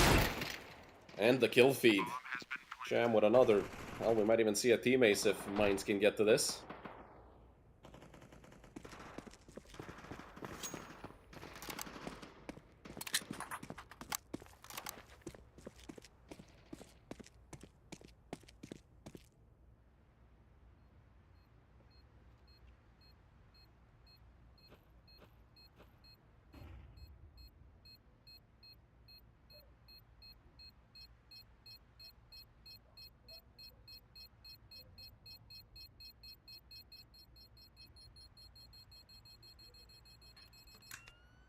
I'm just looking to save the FAMAS. He's gonna get away with it. No real reason for the Northern Lights to be chasing, even if it was an M4. I mean, I don't think you'd really be committing too much to it. You risk losing more, and well, considering the fact they still have 2 SMGs, this should be a round that's easy cleaning for them. Of course, every time I say that, the teams struggle. But really, in a situation like this,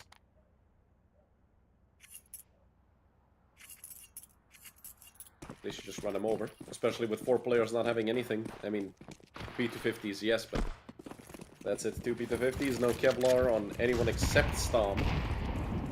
You're gonna have to really work around it when it comes to that FAMAS, and well, they're just gonna try to get kills with pistols. It's a 2, it's a 3 for 2. Hold on here, Snow and Mains remain. They know where Stom is.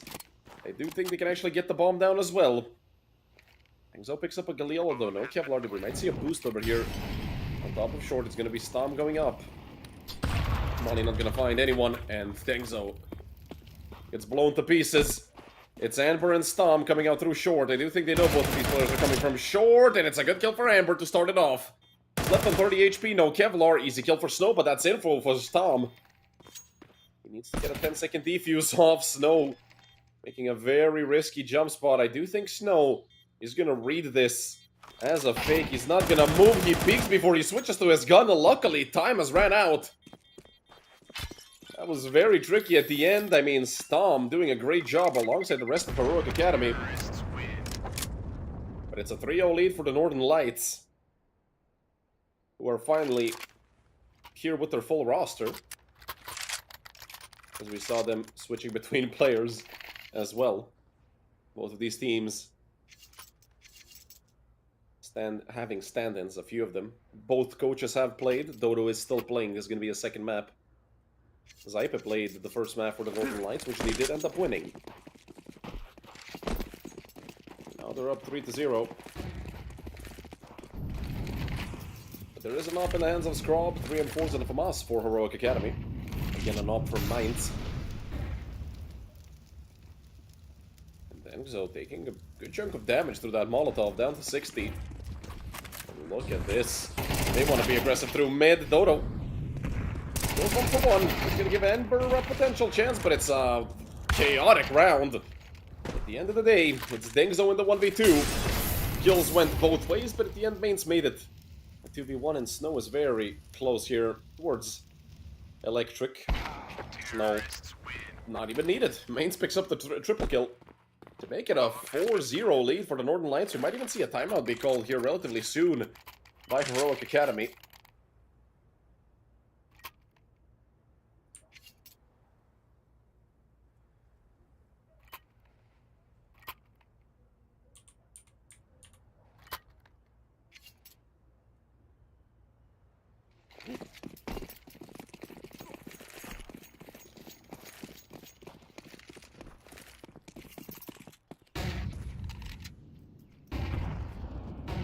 Once again, a half buy for Heroic, although Scrub still with the op in hand.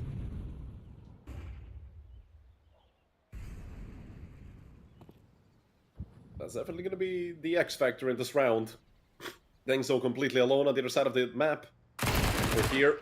Great swing with the MP9. Takes down Snow. And that's an AK that's just went down. It's a 3-for-1. And in total, a 4-for-2. In the favor of Heroic Academy. A massive misplay by the Northern Lights. And it's excellent to actually somehow find that headshot onto Amber.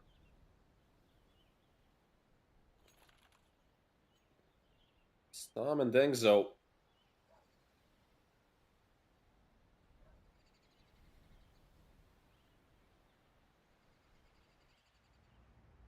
Excellent on top of stairs. He's in a crossfire, which is very bad for him. He's just gonna get swung on by the op. Stom with the 3K in this round. Finally, Heroic pick up their first kill on Mirage.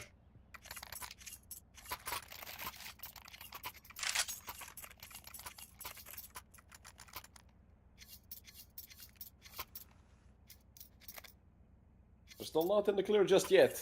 It's still a colorful buy, but a buy indeed for the Swedish team. Mac 10, a Deagle, 2 AKs, and an op. It's not something you write home about, but it's certainly not a bad buy to call it. Yes, they have a pistol and an SMG, but 2 rifles and the sniper. We do know how much impact that op can have. Let's jam over on short. Or just looking over at short, rather. And they have taken mid. Northern Lights doing a good job with the little utility they have. Taking mid control, also getting Snow out to the boxes on top mid. Look at the retake coming out from Heroic Academy. 4 players are swinging mid. Snow's a dead man, jumping across with a molly in hand. That's the off gone, but Mainz, good ball bang there onto Scrub. Mind you, Mainz is 15 years old. And he's having himself a very good map so far. The first map that I get to see of this young talent from Sweden. And so far he's doing a great job. A 5-to-1 lead potential here for the Northern Lights. If they can get this 3v4 to go their way. 2 kits in the hands of Heroic Academy players, a flash and a smoke, just enough to potentially secure that defuse. But Stom goes down and Dengzo runs out of bullets. Dengzo, oh no! They've lost 2 players. It's Amber and Dodo. Now just Dodo, who found 1 kill. They know where he is, but he knows where both of these players are. Dodo has a kit. But he has to tap the bomb, fake it. 6 seconds, 5 seconds. Yeah, he doesn't have time to defuse this. And even with that double kill, it's not enough. Champ picks up 2 as well. Dodo goes down to the bomb. Once again, Dodo having no luck. With that bomb exploding, constantly taking him down 2 maps in a row.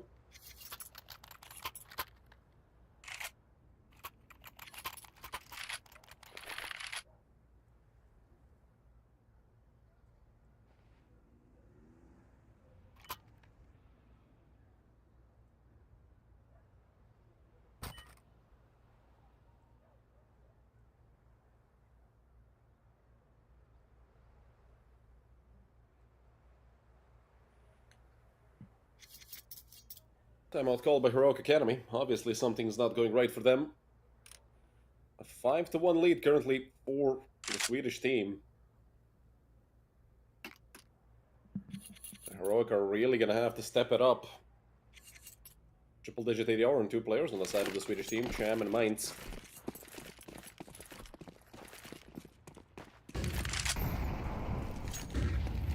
Then forced to MP9 and an ultimate. Straw being so aggressive just misses. Drops the defensive smoke, and, well, the Northern Lights now know where the op is. Obviously, Scrub can switch position.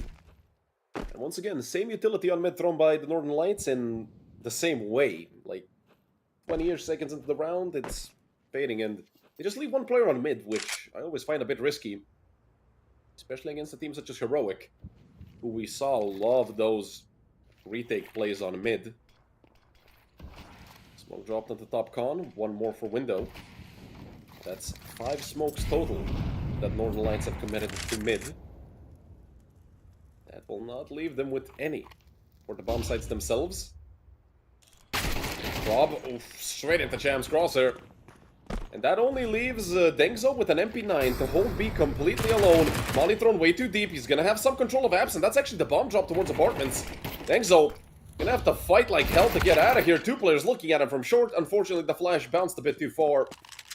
And Dodo is the last man alive, 1v3. 69 HP on the experienced Finn. Took a coaching role here with the Northern Lights, but has to stand in. Or rather, sorry, for Heroic Academy.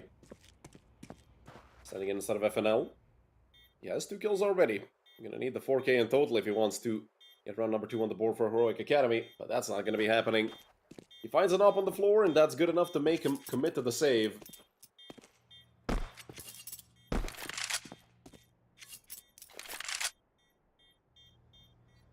Cham looking for his potential 4K. He has 3 in this round, but I don't think they're going to be finding Dodo anytime soon.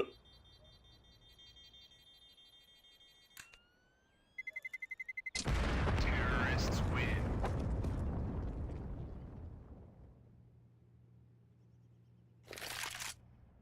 And a big 6-1 lead for the Northern Lights.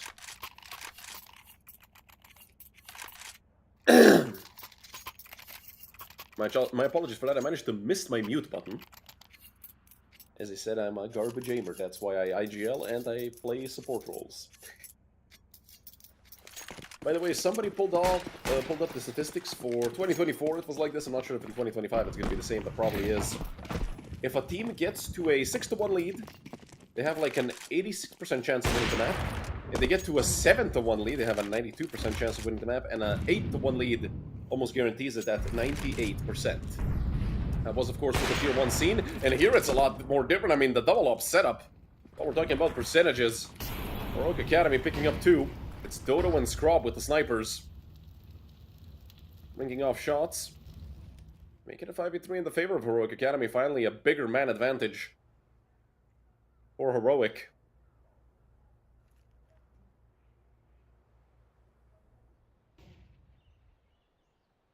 Only 2 flashes and a Molotov remain in the hands of Northern Lights players.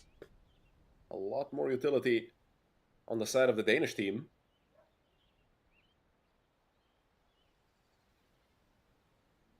Snow. He has a good position. Although there is Dodo over towards Market. Holding that push from window. Snow up close. The Storm, and he's going to take him down with the FAMAS. Leaving just excellent. 1v5, 35 seconds on the clock. We're going to be looking at a big old save here for the Swede. And 5 surviving players here for Heroic. This is going to be a great round to potentially kickstart their comeback here in the first half.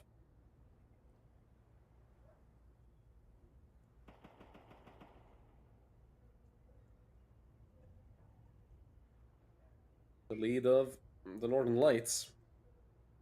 I'm gonna get cut down to 4. Rather 4 rounds. Counter-terrorists win. But they're gonna leave Excellent alone. There's no point in chasing him down. I mean, CT side, you just managed to win a round. You invested 2 ops. You really don't want to be losing any guns. And, well, that's exactly what happened here for Heroic. They didn't lose a single player. As I said, this could be the round that kickstarts it all. For Heroic, they just needed that one to get him going. That was the second in the last 4 that they won. And the Northern Lights forcing. If Heroic somehow managed to take this, they're going to fully reset the Swedish team. And essentially give themselves a free 4th on the board, of course. They still have to win this round, and they are not off to a good start. Amber went down. The bomb is getting planted at minute 37. That is absolutely insane. From the Swedish side, and Cham finds another kill. This has to be a save. Even with Scrob getting this kill onto Snow, yeah, now 100% a save. Even with Dengzo picking up another one, but they're still committing. It's a 1v2, and Dengzo is dead. And what a round to lose if you're Heroic Academy. They were just about to break the economy of Northern Lights, and then you have the Swedes coming out with that fast A-play. Heroic were not ready for it at all.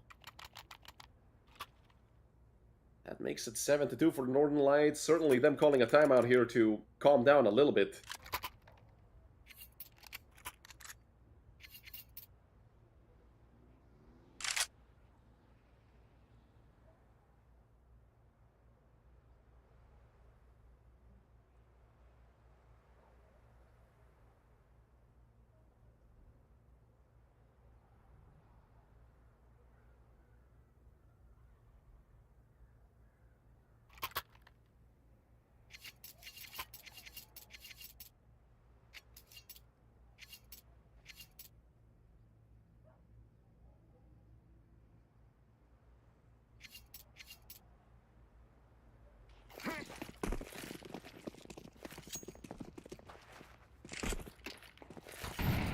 Heroic are a round away from getting reset. This might be the most important round they play in this entire first half. So what is essentially going to make or break this best of 3 for them, where both teams have had like 5 or 6 stand-ins in total between the two teams, and... down to Cham and Stom. Oh, he's actually dead. They took him down through the smoke. It's another 5v3 in the favor of Northern Lights. Dodo looking to get the trade, but it's just not going to happen. He's completely alone. The Finn only good for 1. Dengzo has to save. And it's looking very grim for the Danish roster. 8-2. I'm not sure how Heroic are gonna try to bring this back. Especially if Dengzo goes down. There's a player coming out from under, but it is Snow. He's a bullet away from death. It could be him going down to Snow. Not sure if Snow could see him. Both of them catching timing, and Dengzo might well be dead. He peeks back into market. He does get 1, but it doesn't really matter in a situation like this. 8-2 lead for the Northern Lights. And it's looking extremely grim for Heroic Academy. They literally need to win both of these rounds for them to have a realistic chance. Maybe if they win just 1 and they go off essentially the 9-3 curse, but even then...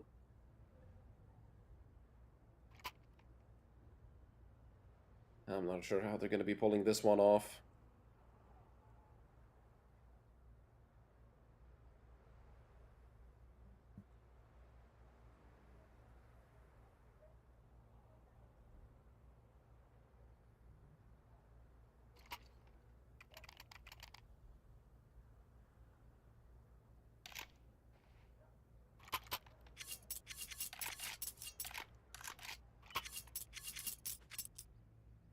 Tough situation for Heroic to be in. They're gonna be regretting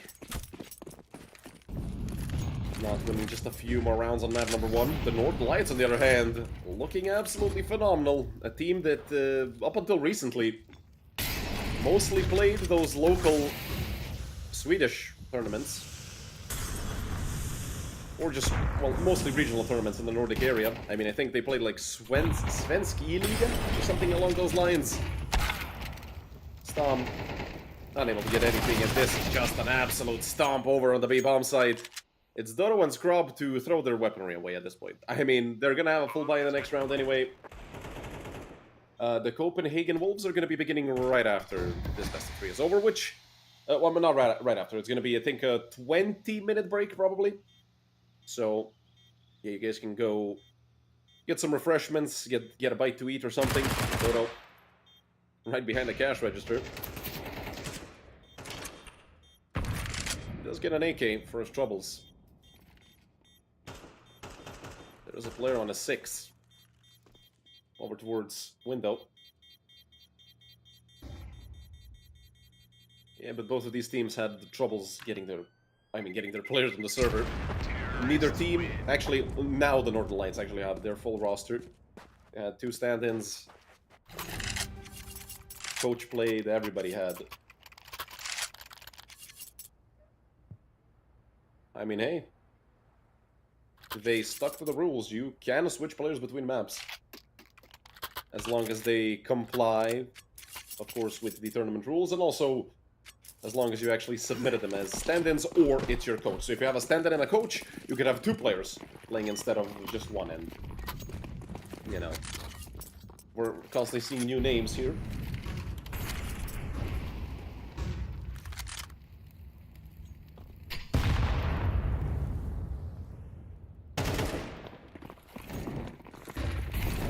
Lights looking to make it 10-2. Sham already out a little short. He might take down Amber. That's a 1-for-1 trade. There still is a player over on the backside.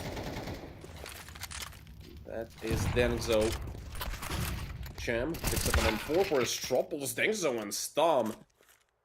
They pick up 3 combined. They leave Snow completely alone. He's gonna get spotted out, and it's Scrub to decapitate him.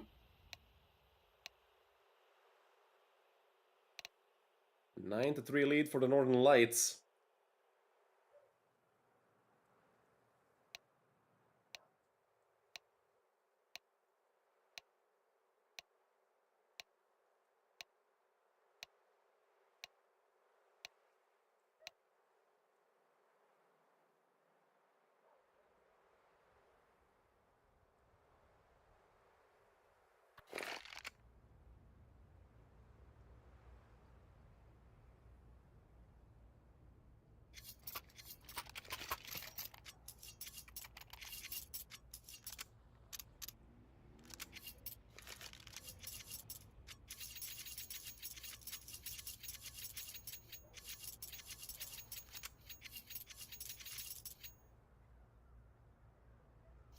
Second half gonna be commencing here. Let's toss a coin for the hell of it. I'll still keep tails for heroic. And it's heads. The coin was completely incorrect twice today, so... Incorrect. Incorrect. Where the hell did I pull that from? Sham. Up close and personal. Let's see if we can make this coin at least 33% correct today. And he's caught by Amber. Jumping all over him. I mean, there's a bunch of heroic players coming out of Palace. Excellent. Looking for that second kill. It's going to be Frank to pick it up. Dengzo with 2 on the trade. And Dodo has 13 HP and a 1v2. They're going to wallbang him to death. It's 10-3 for the Northern Lights. And for heroic, the lights are on, but nobody's home. They have one player in the double digits. It's Dengzo, who picked up a double kill at the end of the half. And from bad to worse, Heroic Academy couldn't even get the bomb down.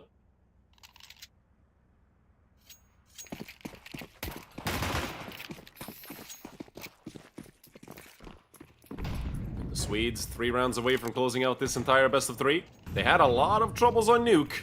But that is, I believe, Heroic Academy's best map. Here on Mirage, it's been just the Swedish team show. So it's an 8. I mean, it's a fully round. They have 1 deagle on Denzo, and that's it. And Frank is gonna take it away. That's Frank's 9th kill here on the map. Cham 16-6, looking much better than at the beginning of the map.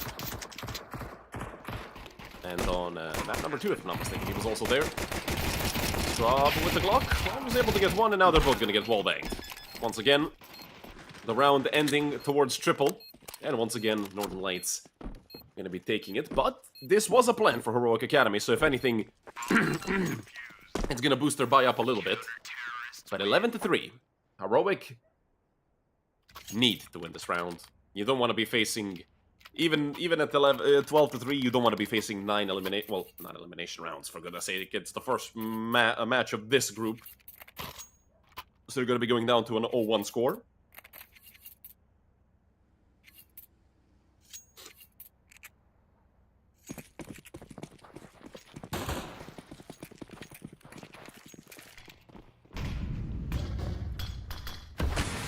Snow getting a molly readied up for top mid.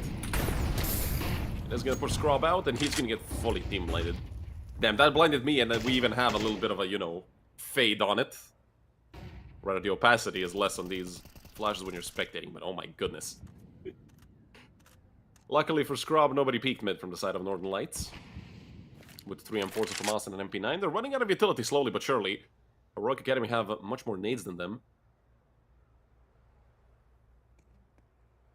Yeah, the problem for Heroic Academy, they need rounds as soon as possible. I mean, if they lose this one, I do believe we can essentially call the end of the series.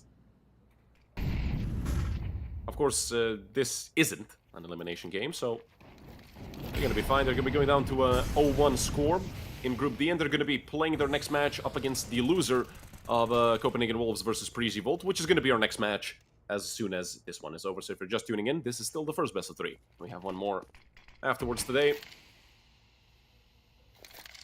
And will Heroic better pull some smoke-breaking shenanigans here. Excellent would be caught in the middle of nowhere if they broke it open. But there's 2 players playing apps here for the Northern Lights, and look at the timing that Amber just caught. Oh, this round is gonna be over very quick. Although, 25 seconds. Let's see, he's gonna get shot in the back. He sees the player behind him, and he needs to go towards the bomb site. They're gonna be splitting them from 3 different sides. Mains finds one. Excellent, fully blinded. Wild spray with the MP9. The molly kills him. Excellent goes forward, does a lot of damage to Dodo, leaves him on 38 HP, and it's a 3 versus 2. Scrub a bullet away from death.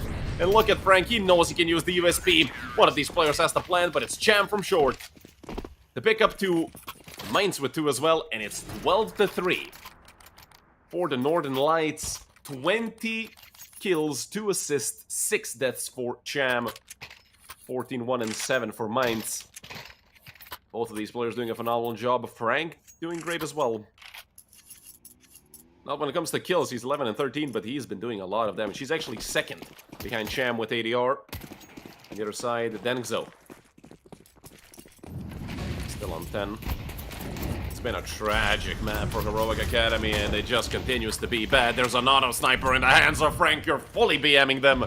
At this point, it's over. When they start buying auto snipers, you know it's over. Frank, you filthy man. It's a 5v3, a 5v2, and the map is over, and the series is over. Ladies and gentlemen, 2-1. Northern Lights are going to be defeating Heroic in expert fashion here on map number 2, 13-3. 2-1 total in the series, and they're going to be going up to a 1-0 scoreline here in Group D. That means our next match is going to be Copenhagen Wolves versus Preasy Volt. This was a very quick third map. I mean, I thought we were going to break the schedule by a lot. We broke it maybe by 20 minutes, 30 minutes at max. It was a phenomenal series to watch, and both teams had a bunch of standards. It was constantly dynamic. It was back and forth on map number 1, but afterwards it was 13-6, 13-3. Not really the nail-biter finish we were hoping for, but at the end of the day, we're still looking forward to that next best of 3, and whoever wins this will be going up against Northern Lights. Whoever loses between Preasy Volt, Copenhagen Flames will be going up against Heroic Academy. That's it for this first best of 3. We're going to be going on a short break. You guys stay right with us, because we're going to be back with some more great Counter-Strike.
Hello everyone, and welcome back to the second best of 3 we have for today, and as you guys knew already, it's Preasy Volt versus Copenhagen Wolves. Both teams with Danish roots, both teams who have recently been in very bad form. Now that I think about it, I've seen a lot of their Counter-Strike recently, and it doesn't look perfect, but one of them does have to win here, and Taper gets deleted by Sky. This is the map pick of Preasy Volt. I have seen them struggle on this map as well, so might be a chance for the Wolves to steal away a map pick, who knows. Bomb has been planted. Bomb does get planted by Bialani. And Sky now looking for that first strike to open up the retake. It's Bialani to find one. Sky, J-Bone, and Maze, everybody getting their piece of this. And at the end of the day, it's 3k for Sky. Round number 1 for Preasy Volt. Copenhagen Wolves imploded on that retake. They got one whole kill in that round. Counter-terrorists win.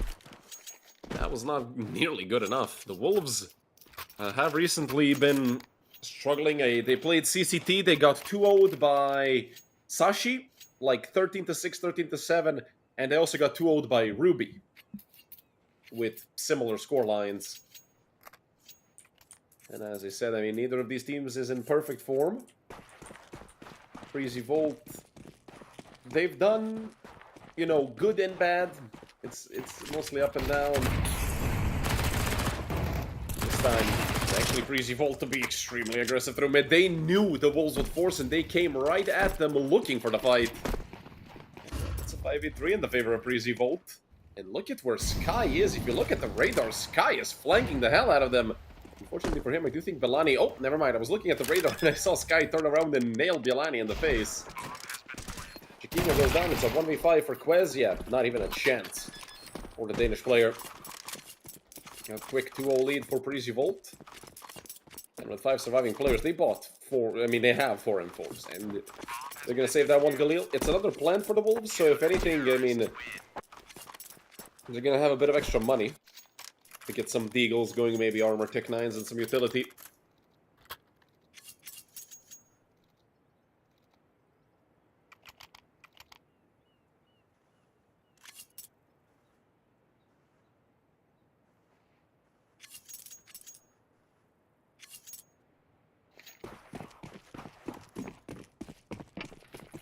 It's a scout for Bialani, 3 tech 9s, and a deagle for Chiquinho.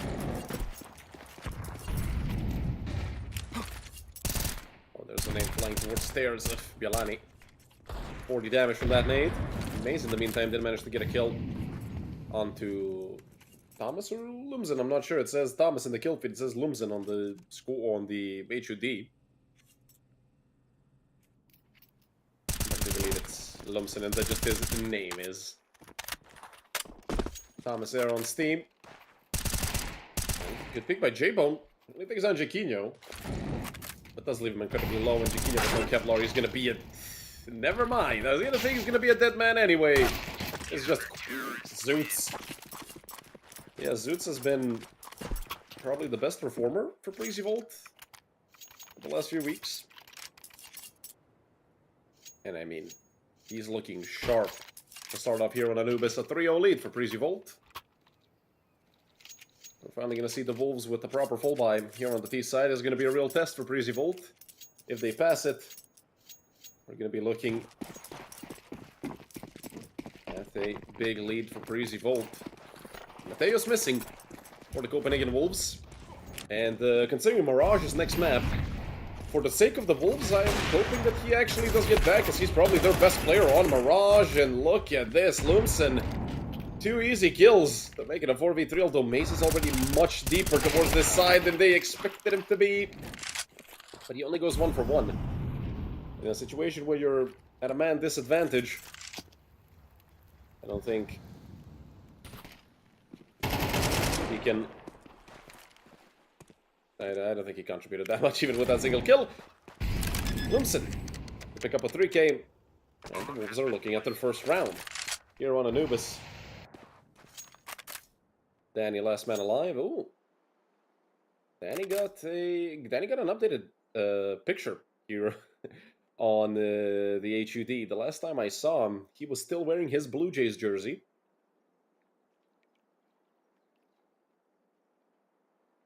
From back in the day. Him, Kixan, Satsanito, I think it was a Nano at one point, it was Necrogenesis at one point, for the Blue Jays. Actually, I don't think Necro ever played it there, actually. I can't remember the rest of these names. I feel 8 Kit, and who's the fifth?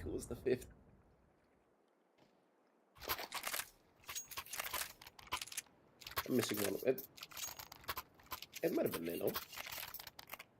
The entire town has no internet. Man. Did you get a ETA potentially on it coming back?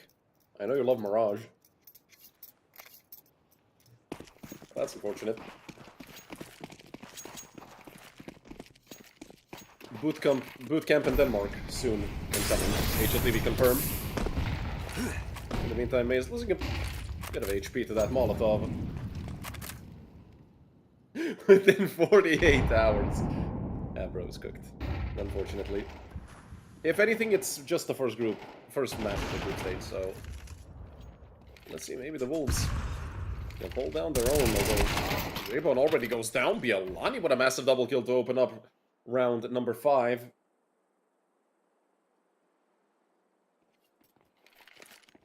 (5v3) in the favor of the Wolves. Sky looking to swing into Khan, but only good for one. Bialani with the start of the round. Hell, he might even be on for the ace. Zoot somewhere got clipped by the op. Chiquinho gonna take him down. The nade, not gonna find its mark.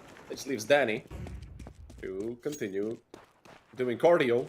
0 kills, 0 deaths, 0 ADR. Danny's just been running around.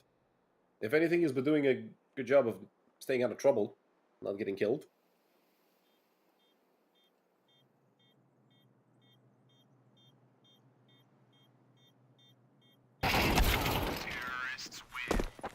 Spoken into existence. Bialani picks up the 4K to make it 2 for the Copenhagen Wolves. And also, look at the money on the side of Preasy Volt. Danny has a lot of money, but he has been saving a lot. Sky as well. But I don't think that's enough for them to pick up a full buy. Maybe Danny could go with a hero rifle. That's possible. Spend the 3550 on, yeah, Kevlar and M4A1. I mean, the A4 is 2900 as well, but I do think Danny prefers playing the A1S. Ace has a Deagle, and so does Zoots. Sky on a USP, and J-Bone with the 5.7.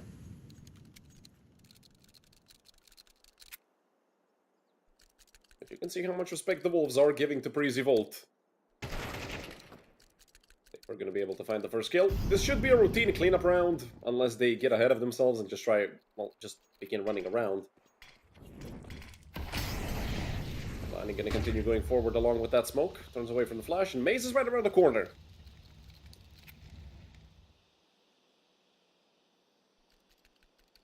And Milani and Tapeware up close and personal here on mid. I do believe Maze is inspecting that Deagle because we can hear it on the spectate. Maze is not going to be dead. He actually gets a kill onto Tapeware before Bialani peeks it. Surprising. I thought Bialani would be there sooner.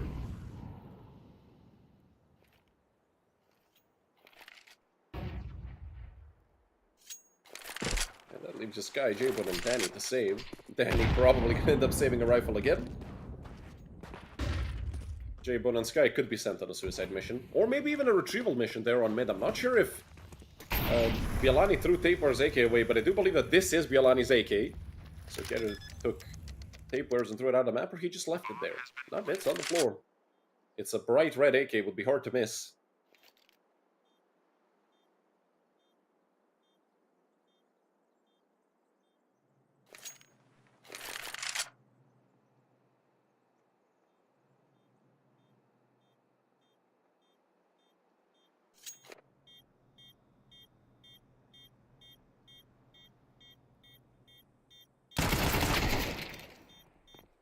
J-Bone, unfortunately, able to get anything. But even if he did get a kill, I don't think he'd get a gun out of it. At that point, it's just economic damage, if anything. The Wolves gonna even it up, 3-3. Clemson might want to move a bit away from the bomb site. Around 16 HP, but he's gonna be fine.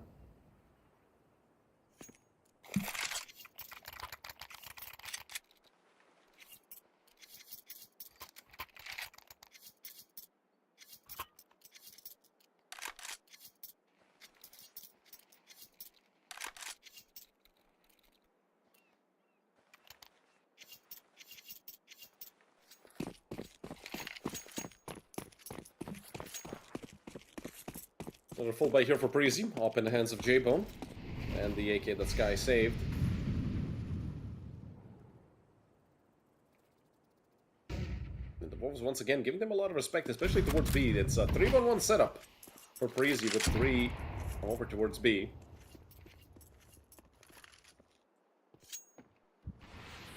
I do believe these two teams know each other quite well, considering the fact that, well, when it comes to practices, I do believe that they scrim each other quite often, being that both teams are technically Danish. Molly for Khan, just to clear it out, they were not looking too interested, but Lumsen picks up 2 onto Sky and Danny. Not sure how he even was allowed to get a second. Bialani with another kill. J-Bone could flick back onto Taper, but he should be flanked from main anytime now. Although they did just throw the smoke. Lumsen throws it out. Jaquinho gonna be waiting for J-Bone.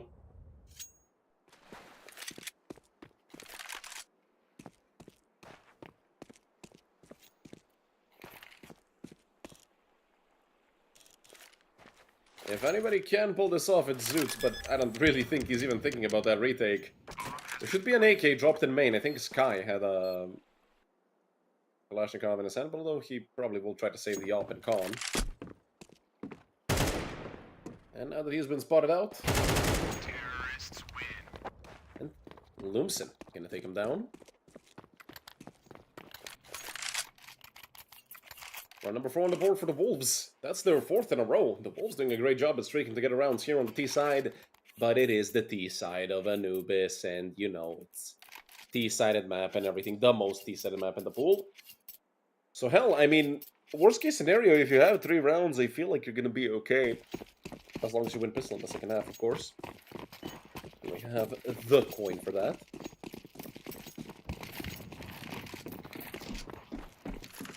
Or rather for the prediction. To actually decide who's gonna win.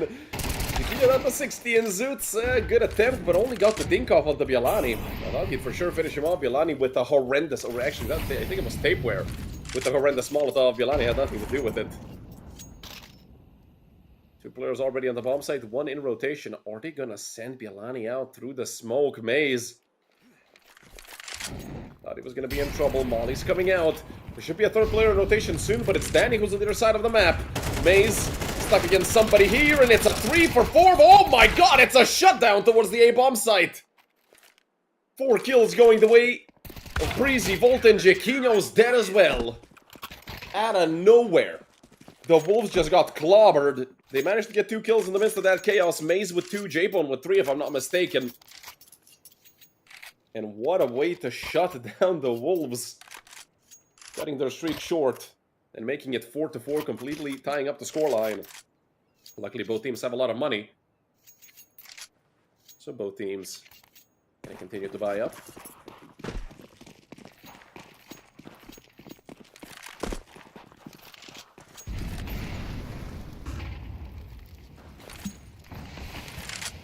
Lani gonna be looking to take some mid control, putting pressure on it. This team come out towards B, Tapeware. Literally between 2 fires. Here in Khan, Sky. Not gonna get any support yet. I thought maybe a pop flash would fall into Khan. They want to swing it together, and Maze in the meantime. He dropped out from mid, got the double kill. Took down both Jaquinho and Tapeware. This is a 4v3 in the favor of Preasy Volt. All 7 remaining players here towards B. But they are gonna start splitting up. We do see Lumsen left there as a lurk.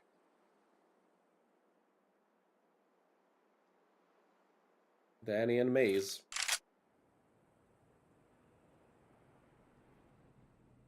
Left together in Con, covering each other's flanks.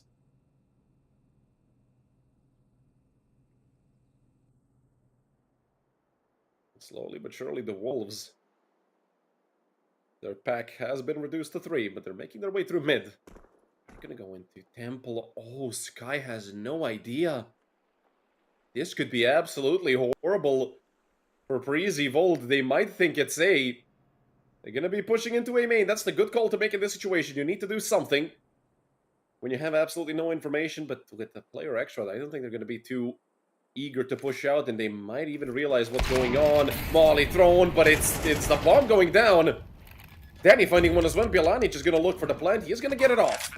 So if anything, that's money for the Wolves. The bomb gets planted. The percentages go up just a tiny bit. All 4 Preasy Volt players are gonna be coming from Con. And let's see, Bialani with 1. Can he get the second? Well, the answer is no. Danny to clean him up. Danny with a double kill, actually. And the Wolves stumbled. They had the right idea, but Preasy Volt actually read it perfectly. They shut it down quickly. Pushed out main, over towards A, and, well, just went all the way around on the flank, went Con, and yada yada, you know what you know which round we just saw. 5-4 lead for Preasy Volt, and another full buy for the Copenhagen Wolves. Both of these teams doing a great job at managing their economy. But if the teams keep going back and forth, usually it's the T-side, the J-Bone. A filthy peek onto Jaquinho. That felt like it should have been Jaquinho's kill all day long, but maybe zoned out a little bit. Maybe blinked at the worst possible time.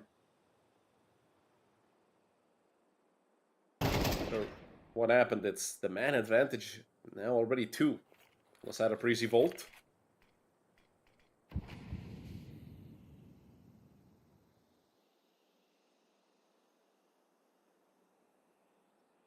This guy looking to clear out Con. Alongside Danny, both of them coming straight out. Quez is right around the corner. If they swing into him, maybe even a pre-fire could happen and take down Quez, who is 0 for 7. I just realized, man, is Quez struggling. But there's his first. The insta-jinx is absolutely incredible. And down goes Sky as well, from a 3-on-5 to a 3-on-3. The Wolves are fighting heavily for this 10th round. Finding another J-Bone. Oh, J-Bone combat up. Oh, he gets away with it. They let him get into Con. J-Bone. He just won the round for them. I can't believe it. Zoots cleans up 2. And it's round number 6 for Preasy Volt. I've seen players be more scared of pushing a smoke with an MP9 in hand. J-Bone says, screw your AK. I got a $5,000 shotgun in my hand. Oh, that's a tilting round to lose if you're the Wolves. Luckily, they do still have enough money to buy. Might see one Deagle and a Galil, but that was the Wolves round to win. They get back into it and tie it up once again, but it's a 6-4 lead for Preasy Volt. Off of a ludicrous J-Bone play.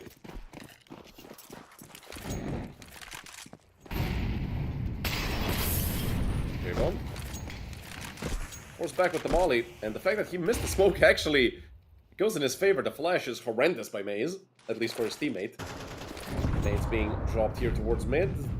Limson left on 30 HP. Preasy Volt did lose a player. Zeus went down. The Quez over on A main. Quez getting 3 kills in these last few rounds. And J-Bone once again. He's lightning fast. He takes down Bialani. Make it a 4v4. And he even gets into this more aggressive angle. J-Bone once again. They're clearing it out. They're so decisive with these pushes. Lumsen is in a bit of an off angle, but they're going to come from his left side, and he's going to get blindsided by Sky. Man advantage once again for Preasy Volt. And with that perfect flash, well, Maze. Jaquinho was blind. Quez was just further back, playing anti-flash, I believe. Now a 3v3 ensues. Smoke and Molly in the hands of Jaquinho and Quez. Some utility there for Preasy, although that Molly was probably better saved than thrown into nothingness. This nade's gonna be perfect. Before it goes down. Once again, man advantage back in the hands of Preasy Volt, and they know that this is gonna be an A hit. There's no reason to be rotating back anywhere, but this time Jaquinho out-tops J-Bone and then peeks with a Molly in hand. Sky to take him down, leaving just Quez, who needs a 4K. 20 seconds on the clock. And his percentages go down with every passing second. Quez wants to jump up and peek it. He sees one player on the edge of the smoke. But it's Sky who picks up his 4th kill of the round. And it gives Preasy, if anything, a guaranteed lead at the half. 7-5 minimum. But with the fact that the Wolves have ran out of money at the worst possible moment here at the end of the half, we might even see an 8-4 lead at the half for Preasy Volt.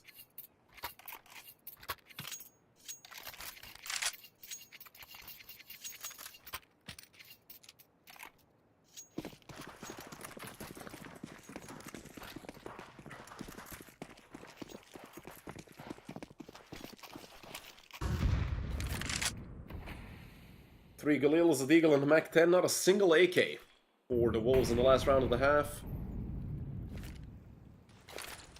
They're really gonna need a miracle here. They do have a good chunk of utility, at least enough to put some pressure elsewhere on the map and then execute the A-bomb site. But J-Bone, he is still being aggressive with this op. J-Bone doing a phenomenal job here on Anubis. Zoots as well. That's his 7th kill and some damage into Lumsen. J-Bone gets taken out by Bialani, who surprises him over on mid, I believe, and that's a 4v4 retake. Much more utility in the hands of Preasy Volt players. They actually have double digit when it comes to grenades, but Taper and Thomas are sure to cut him down. Screw your nades, we're just gonna push you down. You don't even get to use them. Danny, I mean, it's the last round of the half. He does have a kit, has full utility. He was one of the players with 4 nades. He's juggling nades right now. Looking to get some space here in the 1v3. And he's not even going to be allowed to come out. He gets 1, nearly the second on the spray transfer. But it's 5 at the end of the half for the Wolves. A 7-5 lead for Preasy coming into the second half.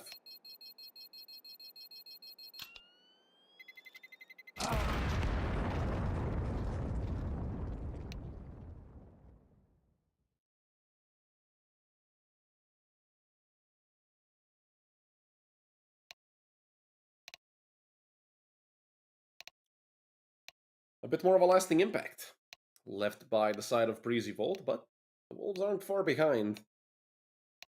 They were having a bit of a rough game, as well as Quez 3-10, 4-10.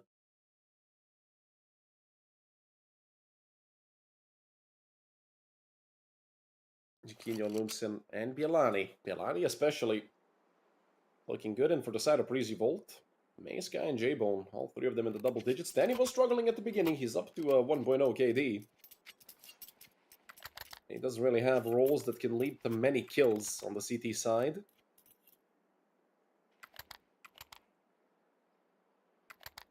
Two sets of utility bought up by the side of Preasy Volt.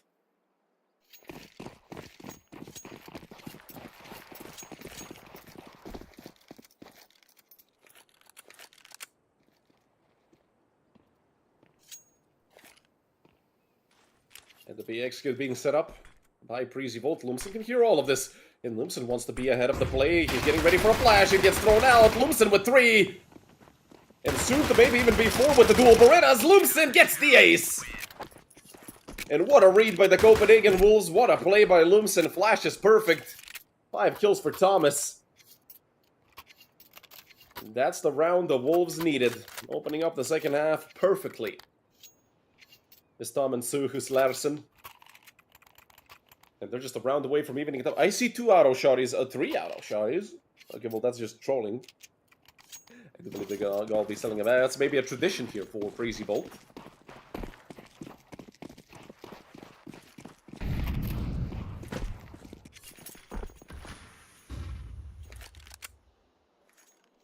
And they literally spent $0 in this round. So 5 locks. Not even a single flash or a smoke maybe to try and hop out on the A-bomb site. The worst thing is, it's only Quez on the bomb site. He's been struggling throughout this map. Luckily, Jiquinho does come through on the rotate. I mean, M4A1. If it was an A4, I've been doubts about it. But let's see, maybe Quez to pick up an ace. The answer is no, but they're not going to lose a single player, which is great. Saving their money up. 3 kills for Quez, 2 for Jiquinho to fill out the full house. And that's the 7th round for the Copenhagen Wolves. We're back and we're all tied up. Tapeware still on 3 kills. It would be good for him to have a round that's similar to Quez. Quez nearly doubling his kills. What I always say is mentality is a big part of Counter-Strike. And well, if you think you can kill the opponent, you probably can. I don't know how to explain that. Sounds stupid when I say it like that. But I hope you guys will understand. Default setup here for Preasy Volt, spread out all across the map. Jiquinho, a very aggressive play. Lumsen will get the trade that he's left on 15 HP. Where the hell is Zoots going? Flying peek into a main when it's not clear, when you're not sure if it's clear, when you know there's somebody there. J-Bone. Don't reload 9 bullets in the middle of nowhere. Luckily for Preasy Volt, Danny does get the kill onto Bialani. 3v2 here, but the bomb is on stairs, and I love the fact that J-Bone went through water He knows they had to clear this out, and he's just gonna go right through where they passed 30 seconds ago. Quez is still waiting for somebody to come out of T-spawn, but I do think Quez is aware as well.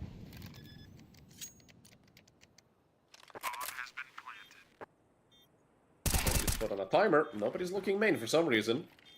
And I'm pretty sure they knew he was mid. Nade coming out the pillar. He does see one player over in Con, and Quez takes down J-Bone. J-Bone, he should have been the first contact. I mean, he was on 1 HP. Danny now in the 1v1 against Quez. Quez needs the 4k in total, and look at what Danny is doing. He's gonna ring around the Rosium around the side. 3 seconds, 2 seconds. Danny doesn't know where it's planted. Danny doesn't know where it's planted, but he takes him down. Less than a fifth of a second left on that defuse, and Danny barely gets it. But a bit of a miscommunication there that he started spamming the wrong side, although somebody could get, you know, stuck in that corner. And at the end of the day, Danny won the round, so it doesn't matter, but that was incredibly close. So the Wolves stealing that round away. Good attempt by Quez. No matter how you turn it. The Wolves are facing a reset once again here on the CT side.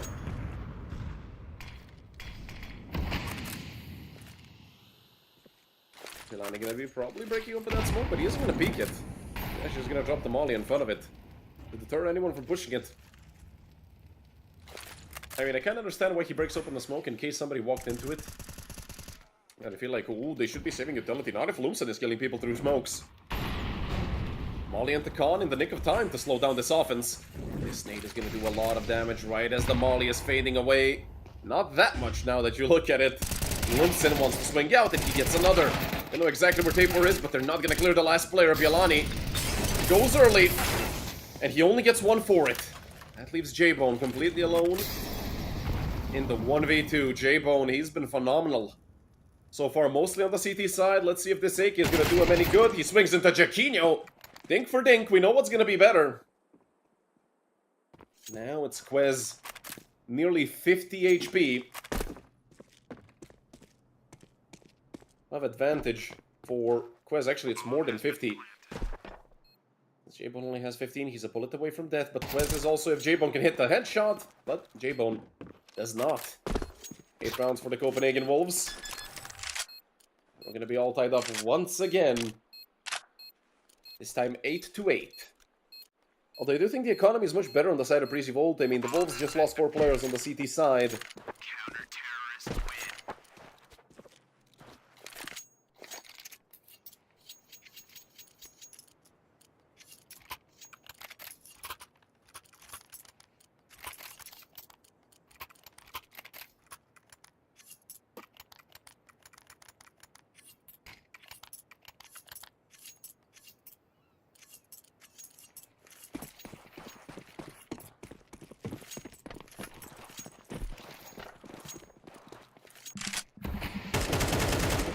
Round can change the course of this entire map.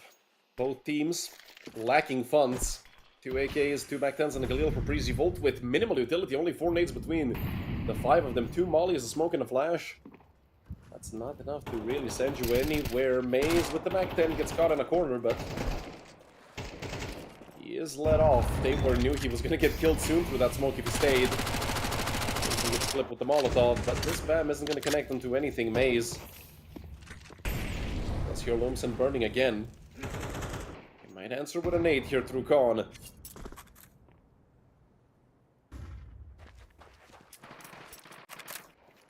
It's the calm before the storm. Both teams running out of utility. Someone's gonna have to make a play. And well, Preasy Volt are on a timer here, being on the T side. One player already dropped into the bomb site. That's a good nade onto Danny, leaving him on 8 HP. But it's a 2-for-1 in the favor of Preasy Volt, giving them a 4v3 and the post plant as well. Pino's up close already in camera. He just gets destroyed by Sky. Sky on 20 HP. Zutzik finding another. That's going to leave Bielani to save. And the Wolves have officially been broken. Bielani might even go down here. He does have the shadow advantage to take down Maze. He puts himself in a 1v3. Unfortunately, no kit. He'd probably attempt this if he had a kit. I mean, they have to have info that at least 2 players are low. So many duels took place, and I do believe Violani might get killed soon. Terrorists win. Three surviving players here for Preasy Volt, and I do think Sky and Zoots both got double kills.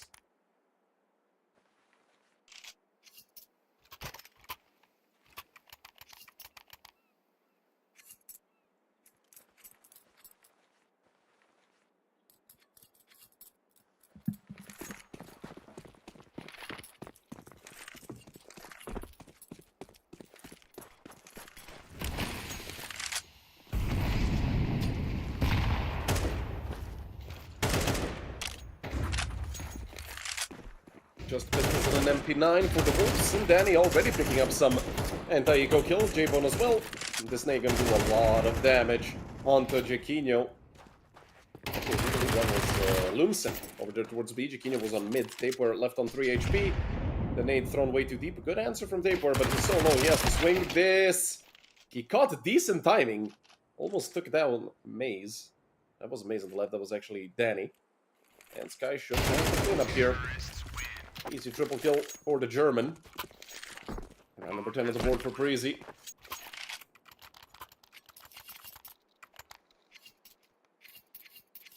Lumsen is standing in for Mateos, because Mateos doesn't have internet. The entire capital of Croatia, actually, from what I understood from his story, is out of internet.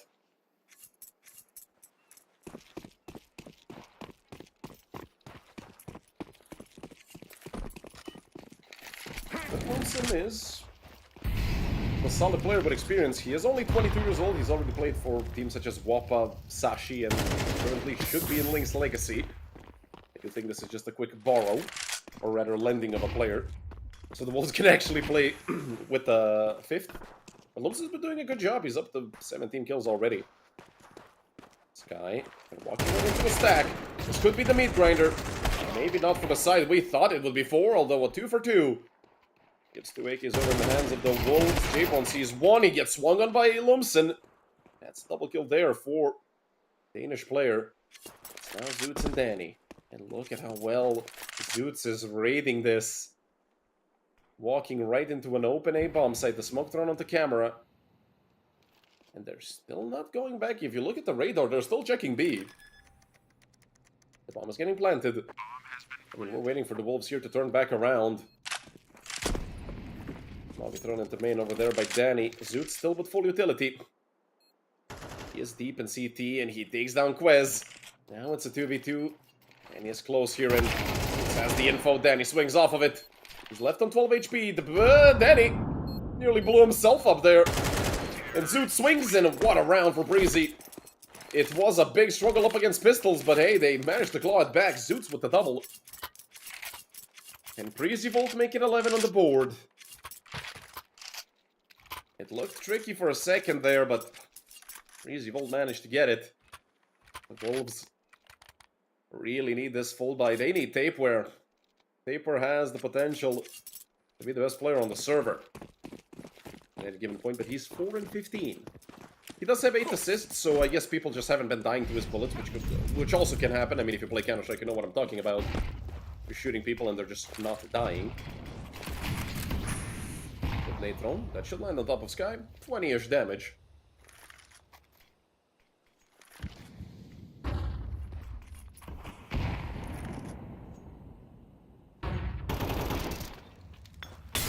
Here towards Violani. In the meantime, Lumsen didn't manage to find one. Violani is hella blind from Danny's flash. And then he comes out with another. Not just flashing, but also getting these kills. Danny has picked up the slag, has fixed up his form. And I do think Preasy might even get the map point here. Unless Tapeware can pull something off here on this flank. There's 2 players here. Tapeware, if anything, that's info on 2 and some decent damage onto Danny. But look at the radar. Jaquinho and Quez already going the other way. And this will be 12-8 for Preasy Volt.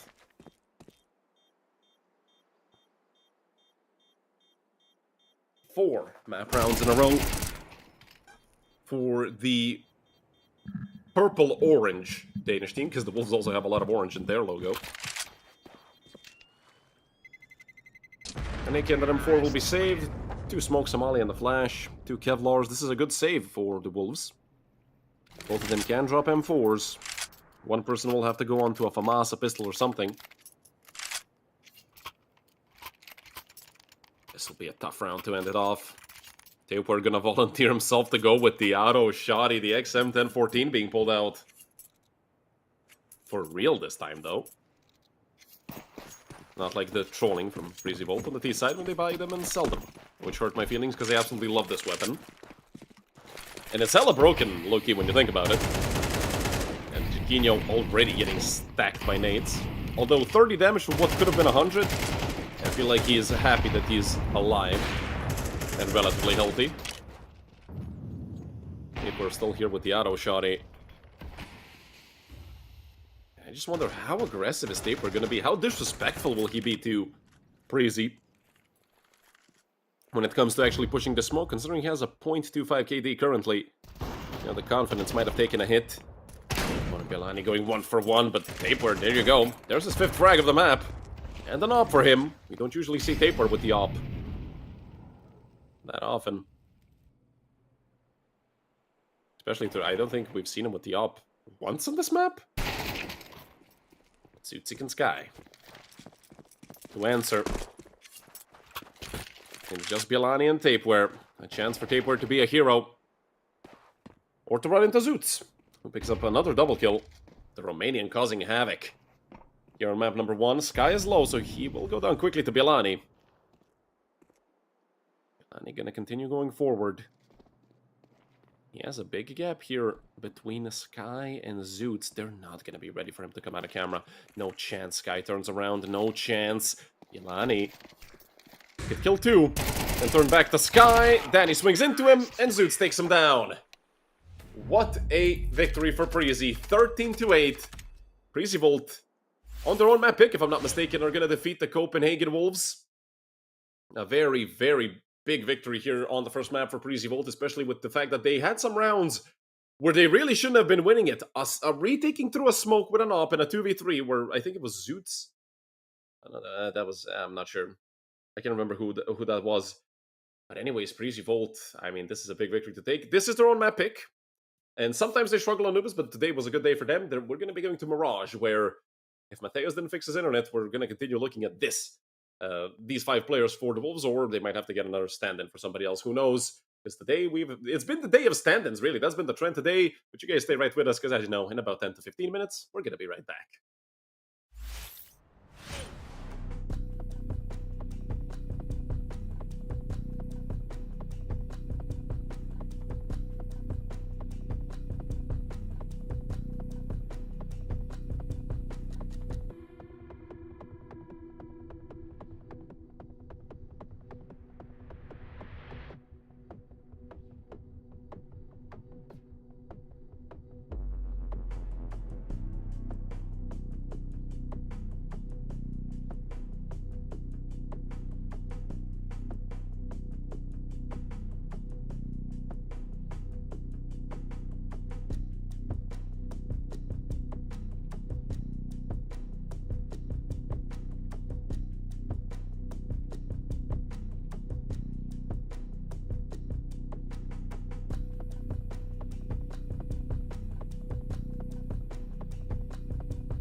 Hello everyone, and welcome back to map number 2 between Preasy Volt and the Copenhagen Wolves.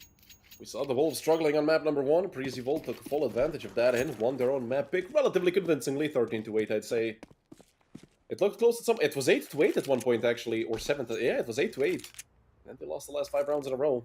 Preasy Volt looking to continue that good streak of rounds here into Mirage. Zoots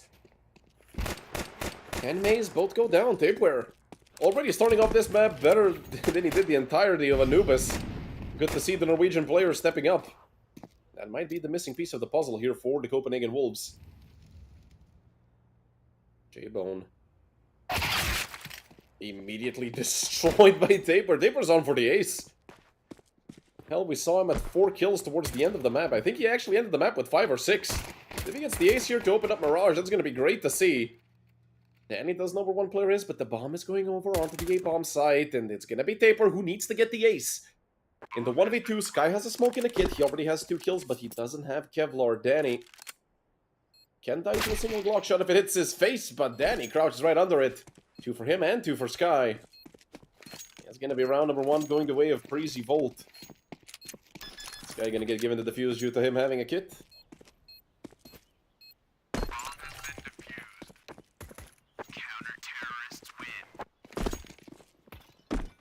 Preasy going to continue the streak of rounds. It was very close. A very good job done by Taper. Immediately he picks up the hero AK. He is feeling himself here on Mirage.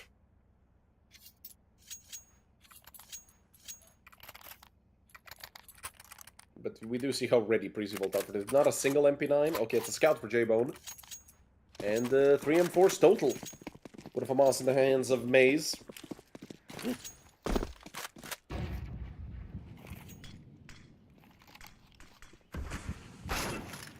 Look at this J-Bone. Oh no.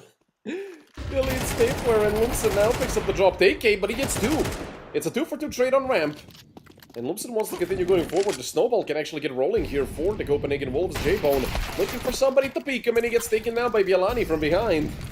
Nearly a trade through the smoke. It's another one dropped in con. Vialani on half HP. Jaquinho a bullet away from death.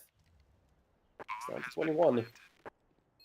Lumsen is the only player with a real pool of HP to work with.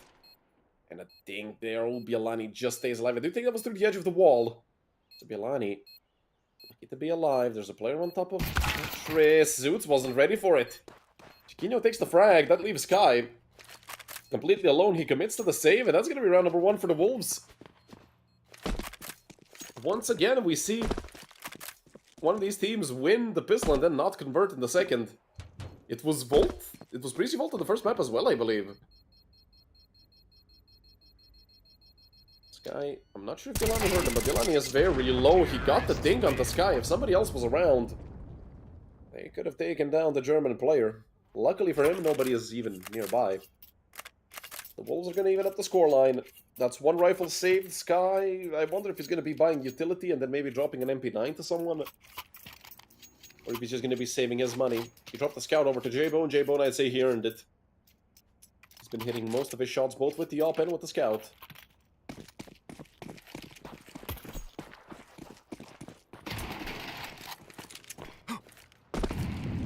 Smoke landing instantly into window.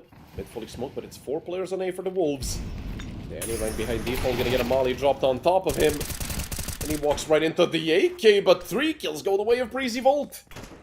They just tried to swing at the drive, but why? They knew there was a rifle saved. Jaquinho looking to claw it back, and he's about to get his 3rd. All 3 kills going the way of Jaquinho. Vialani picking up 1, and it seems like they have the situation under control. It's just Zoots with the Deagle, and Jaquinho picks up the 4K.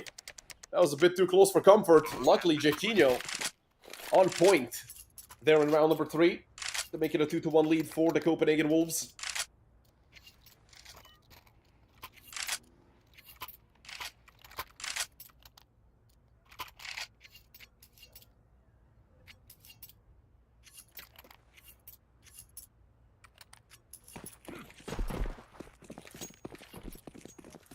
And another force from Preasy Volt. They know the economy of the Wolves is not perfect. They just lost 3 players.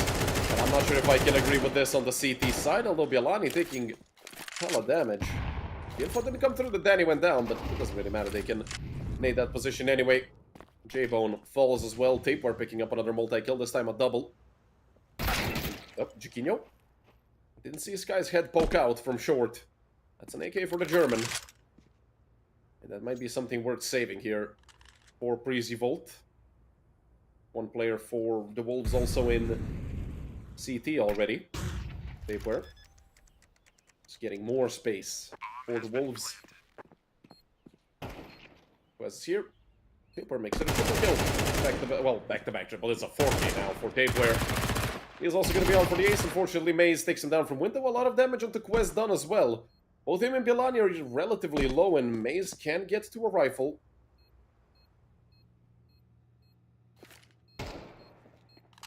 He might just smoke himself off. He's sitting here in the corner. He's completely stuck. Let's see if Lumsen is going to jump spot this. Run into underpass, and Lumsen goes down. Now it's Maze. Fall back. Is that a gun dropped in under, or is that a pistol? Let's see. It might fly over here towards Maze. Yeah, it was just a pistol. Although it would be something worth saving if it's a deagle. Because his team is not going to have money in the next round unless they want to force again, which... Hell, they might attempt it. They can get away with 2 M4s. J-Bone can go Kevlar M4 and Maze can drop 1, but I think the best call for them is to just go half buy. Save up money, try to get a full buy as soon as possible. The Wolves picking up momentum slowly but surely here on the T side of Mirage.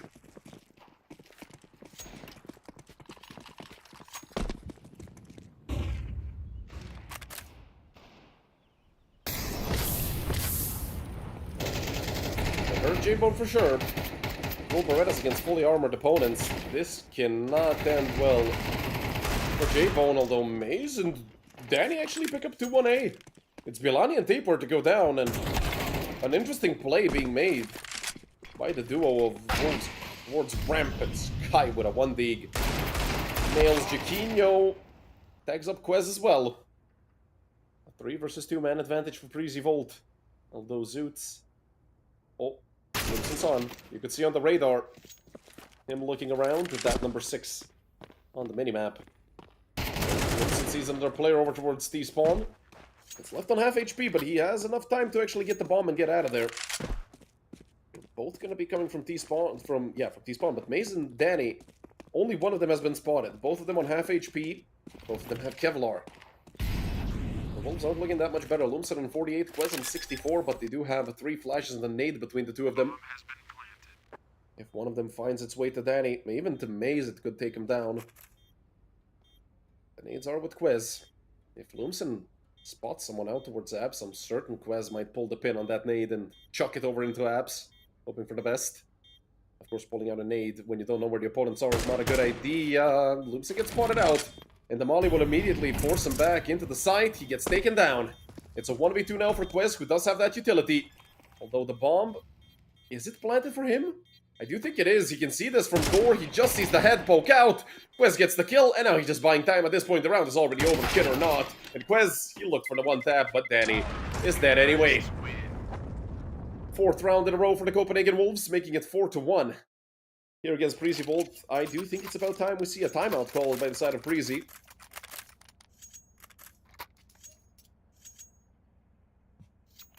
Unless they want to keep trying to, without a pause, take these rounds and just adjust on the fly.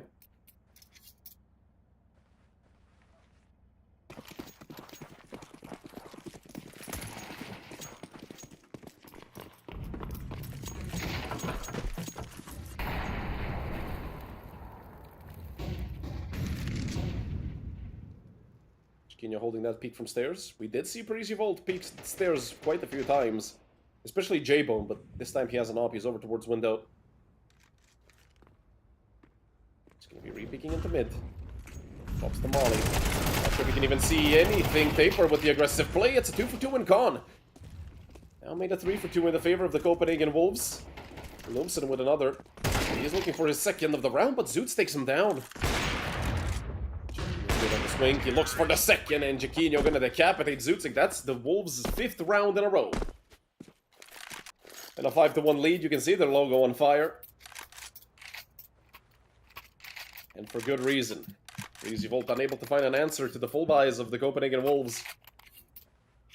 Well, these last few rounds in a row.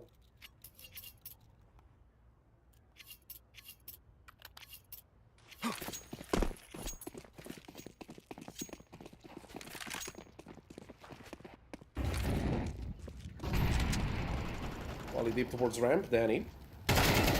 He's looking to find something, but him and J-Boat actually go down at the same time. And it's another 5v3 in the favor of the Wolves. Now a 5v2. Quez picks up 2 over on A. Might even get a 3rd with this flash. Quez just keeps going forward. Zoots can't get the trade, or he can, but I think it's too late. The Zoots nearly got Villani as well.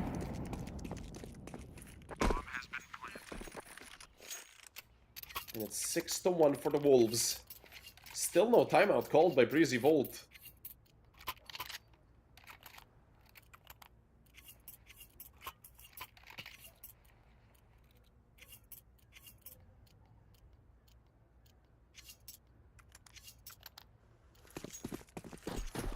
But with this team and not having a coach,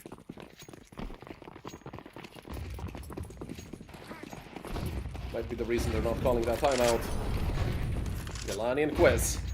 The first 2 to contact here towards B. There is one player on balcony. It's a frag for Sky, and one more frag for Zoots. These MP9s are going to start running out of bullets very soon, but they got 3 kills already. It's a 3 for 1, and another kill found by the op. Sky stuck in a corner, switching guns. He turns back, not enough time. Jaquinho lives to fight another battle.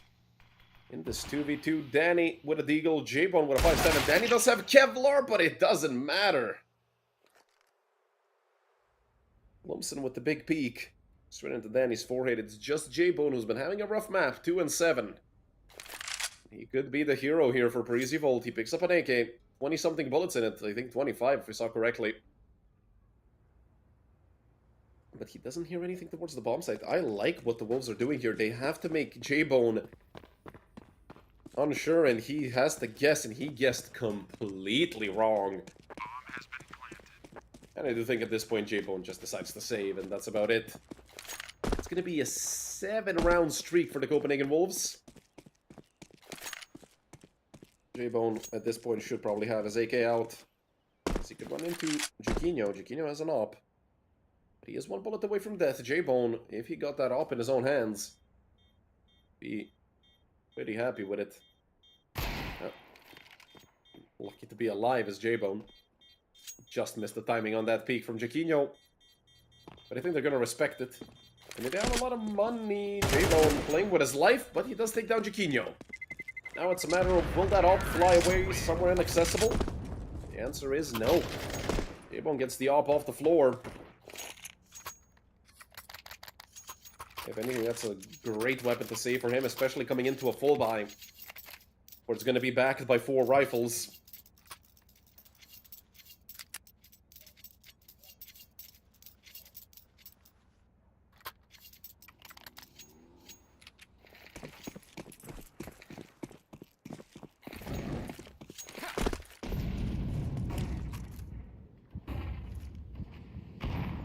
J-Bone running up a flash from mid.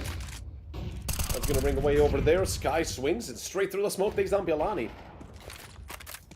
And the 2 for 1 in the favor of Preasy Volt. This is the best round they've had so far, and Danny has a free kill on a silver platter. Lumpson goes down. Jaquinho now has to look for the trade, but he's 1v3 with an op. Jaquinho misses, and he's a dead man. Sky gets him in the back of the head. And finally, after losing 7 in a row, we see Preasy Volt take their 2nd.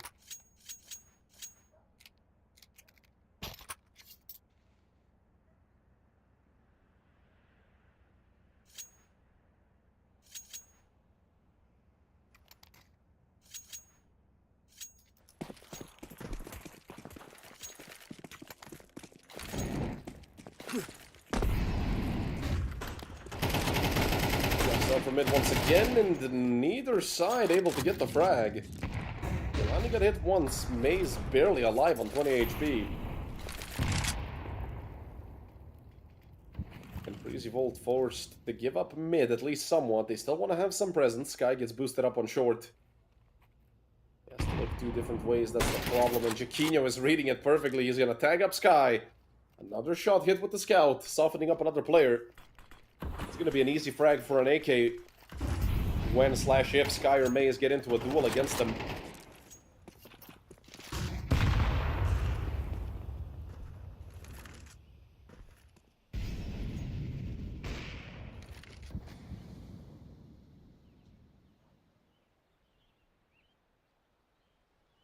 Who's gonna be quicker in the smoke fade?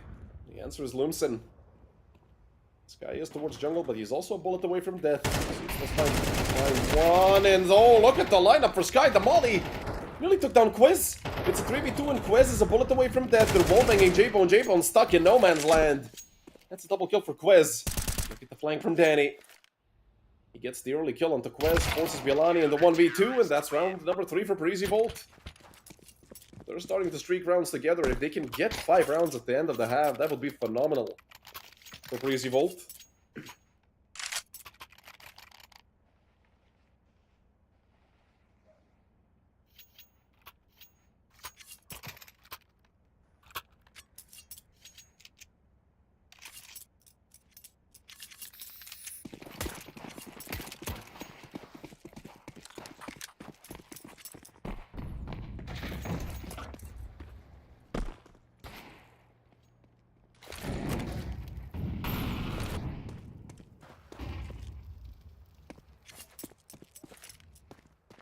Pistols for the Copenhagen Wolves, looking to save up money for that last round of the half. And Zoots, this nade could do a lot of damage. Thrown properly. It's gonna do a little bit to Bielani. Probably not as much as Zoots would have hoped for.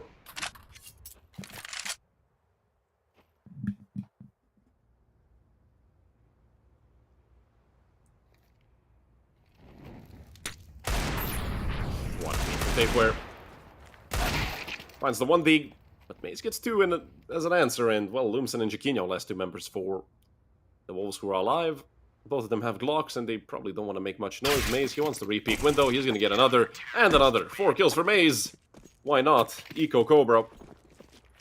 Boosting up that scoreline, and also boosting up the actual score of Preasy Volt. And, well, in the blink of an eye, from a 7-1 lead, we're here at 7-4, and we might even potentially be looking at the, well, smallest possible lead you can have at the half, obviously. It's not the closest half. The closest half is 6-6, but this is great work done by Preasy Volt to actually attempt this. Nades on top mid. They're not going to find their mark. So an up and play for J-Bone. No ops to be found on the side of the Copenhagen Wolves. Jaquinho eats a nade, half HP already. But sits Zoots on his ass, and now Sky from short has to pick up the drop pieces, and he just goes 1 for 1.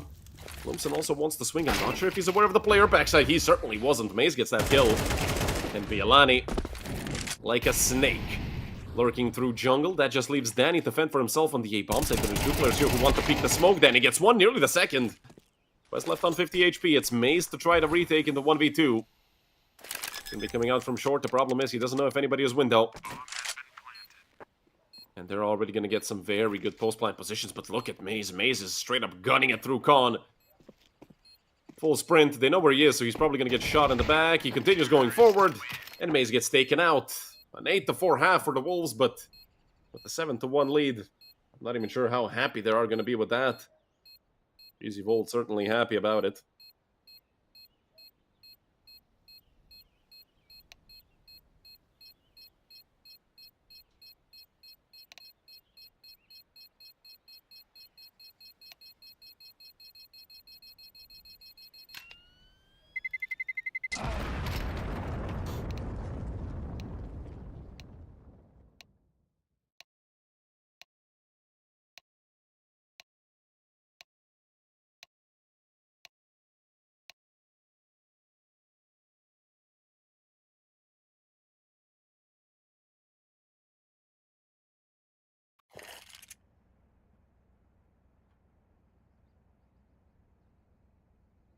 A very important pistol round for Preasy Volt here on the second map.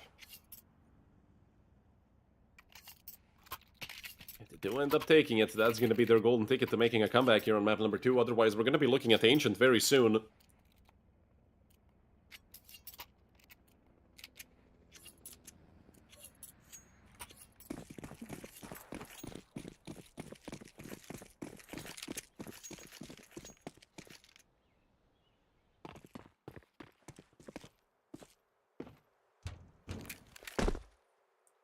Lumsen's in a great position to counter this B push.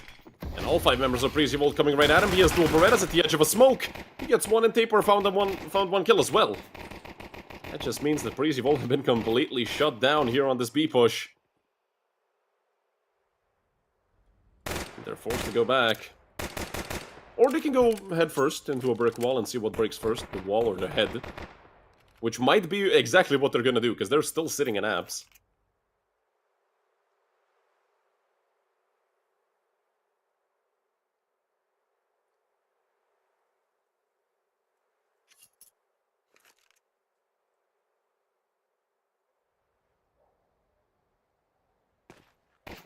Lumsen just gives it the quick jump spot. He can confirm everybody are there. And now they're gonna start jumping out over this B. Bomb site, it's him and Tapeware to close it out. Full house for the two of them, with 3 kills going the way of Lumsen. Number 9 on the board for the Copenhagen Wolves, who are close to taking us to a decider. A 9-4, potentially 10-4, because I don't think Preasy Volt are gonna be spending much money. If any.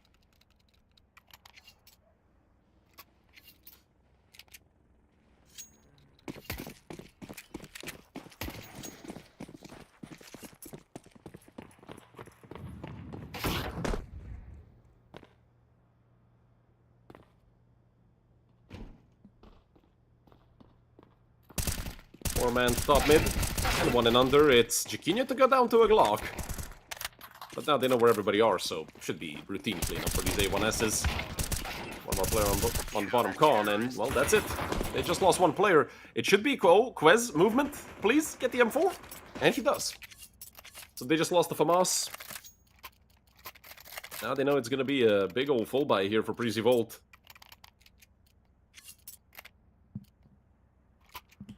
This might be one of their last chances at actually streaking together some rounds and trying to make the comeback happen. They pulled off 4 rounds at the half after losing 7-1, which is very respectable. Especially when you start off 1 win out of 8 rounds. But they don't have that much utility. Preasy Volt. 2 nades per player, I think. Totally, if you did the math, maybe a bit under that. Especially now that Sky has gone down. Nade thrown towards Maze, and he's gonna eat it for half his health. And the man advantage stays in the favor of the Copenhagen Wolves. But he able to get a trade on the side of Preasy Volt just yet. They do have Danny lurking towards Palace. Danny, who's been having an okay map so far, 8 and 9. He could be the difference maker if he activates in time. Because nobody's looking over towards Palace, and they're gonna try to boost window. Tapeware there, but he goes down. Tapeware didn't have Kevlar at all. He just had an M4, no Kevlar, no helmet, no nothing. Now they're gonna look to make a play here. Bialani right behind the smoke, but Danny catches him out, and that's the Palace lurk we were talking about for so long. Zoots and Danny here in the 2v2 against Lumsen and Quez, but I'm not sure if they expect Quez to be in this position. Oh, Zoots certainly does. Oh, Zoots does, but the bomb falls at Quez's feet. Now Danny has to pick up the pieces. He puts himself in a 1v1 up against Lumsen. Lumsen, who's been having a phenomenal best of 3 so far. Had a phenomenal first map. And was one of the main reasons the Wolves even got as many rounds as they did. Now it's him against Danny. And I don't think Danny has any idea on where Lumsen is. Lumsen gonna gut stuff him with the M4A1S.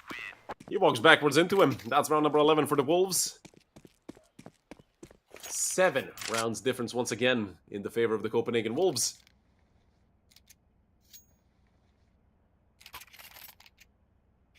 And if you see the money on the side of Preasy Volt,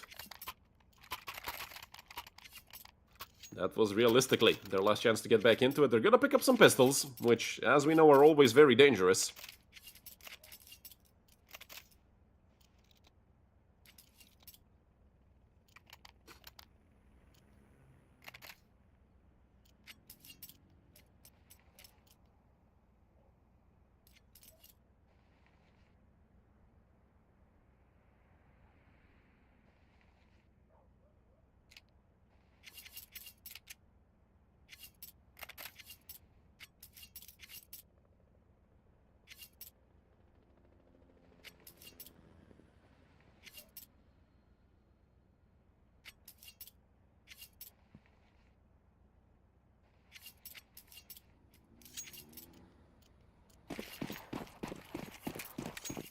Preasy Volt have opted for the Force.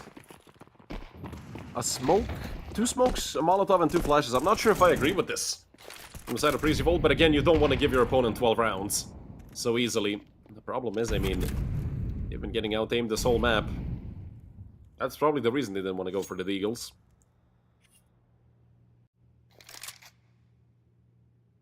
A 2-1-2 setup. But I don't think Danny has much presence here in this round apart from throwing utility. He's gonna smoke off window. I'm not sure if that window smoke actually hit. It's a bit wonky on the radar. Whereas he's gonna get popped on from Palace. That's of course if he doesn't turn back around. And with Taper finding 1 kill, Quez with another. We might even be looking here at round number 12 for the Wolves. Zoots goes down as well as just J-Bone and Danny. J-Bone picks up 1. He'll look for that frag onto Quez, and well, that just leaves Danny with a deagle. And not much more. He does find the 1 deag. Looks back towards Under Palace, but at the end of the day, it's only 1 kill for the Macedonian player. 3 kills for Quez in total, and 8 map rounds in a row for the Copenhagen Wolves.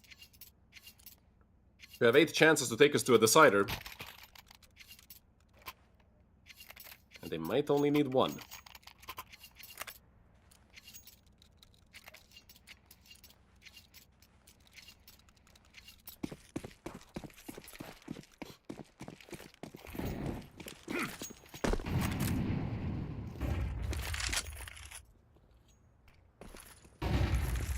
Never say never, but these comebacks don't happen often. Tino already picking up first blood here in round number 17, but it's a 2 for 2 in total. A lot of damage done. And with Villani and Quez picking up 3 between the 2 of them, that just leaves Zoots completely alone. 1v2 up against Lumsen and Villani, and now they know where he is. The bomb is dropped on top mid. He's gonna have to push this smoke, and I don't really think Zoots wants to wait a second for that smoke to fade away. He runs knife first into Villani, and that's it, ladies and gentlemen. 13-4.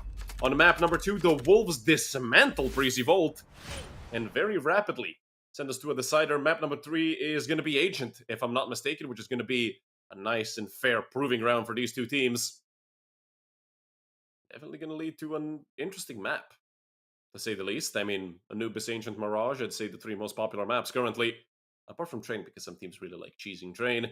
But you guys stay right with us, because in about 10 to 15 minutes, we're going to be back with the final map for today.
Hello everyone, and welcome back to map number 3 and the final map for today. It all started on Ancient, it's all gonna end on Ancient. At least for us, and let's see who's gonna be going down to the 0-1 score playing against Heroic Academy in their next match, and who's gonna be going against the Northern Lights, who were the winners of that first best of 3 we saw. These are Group D matches, and this is the first round of those best of 3, so nobody will be getting eliminated no matter who loses. Quez. Good kill there on Maze. But the offense is over towards A. Jaquinho, all he has to do is tell out they're never going to clear him. Not going to clear him. It's the USP from behind. It's a bit difficult to get kills with it, but not when somebody is planting the bomb. Although Danny, very quick on the trade. And he immediately gets swung on from all sides. Taper and Bielani trying to make it happen. Now J-Bone has to stay alive. I'm not sure if they're going to turn around to look for Sky. I do think Loomson is already on that. Sky doesn't have Kevlar either, so he's going to be in a lot of trouble unless he hits the headshot quickly. Takes down Loomson. That leaves him and J-Bone in the 2v3. He's going to continue going forward. All three of these players of the Wolves completely hidden. Sky and J-Bone have no idea. They have to clear everything here on the A-bomb site, but they know there's nobody towards the site itself, and they do see that player over towards Temple. Bielani nearly went down there to J-Bone. That's at least one piece of information that's worth its weight in gold. These two remaining Preasy Volt players, but they have to win these duels. Anyway, they're just going to take the bomb and run with it. They're going to try to get out of there. Bielani, he misses. They're going to get the plant, and they're going to give themselves a massive chance of potentially winning this 2v3. I can't believe they just took the bomb and ran with it. Flash coming out. J-Bone up close and personal. J-Bone with one, and it's a cleanup by J-Bone. I can't believe it! What the hell did we just see? Preasy Volt steal away round number 1 here on Ancient. The Copenhagen Wolves are going to be kicking themselves over that round. A 3v2 turned very sour very quickly by J-Bone. Great job done with the dual Berettas that he picked up somewhere along the way. You can see the Wolves immediately forcing. They don't want to let Preasy Volt have that advantage for a while, unless of course they end up losing this round, then it's going to be a 3-0 lead for Preasy Volt. It is a tricky bite to go up against. The Deagle and 4 SMGs, especially with Taper being very aggressive. UMP in hand, they know there's one more player here, but Taper can't get the kill. It's a 2 for 2, a 3 for 2, a 3 for 3. And now it's Loomson and Quez up against J-Bone. He's went down in the meantime. They know exactly where J-Bone is. He's put in a clutch situation once again, and once again he needs to get a triple kill if he wants Preasy Volt to get in a round. And the thing here is, the Wolves, even if they lose this, they might be inclined to force, because at the worst they end up killing 4 players in this round. But Quez is pushing ramp. J-Bone shouldn't clear the right side. He's gonna smoke off long, and this gives Quez a massive chance. J-Bone, will he plant in the smoke? The answer is no. And once again, for the 3rd time in a row, well, in this best of 3, Preasy win pistol and lose the round right after. Or is it their 2nd time? They lost once on the previous map. I can't remember if the same thing happened on Anubis. I think it actually was the situation for them, or was it the Wolves who won pistol? I can't remember.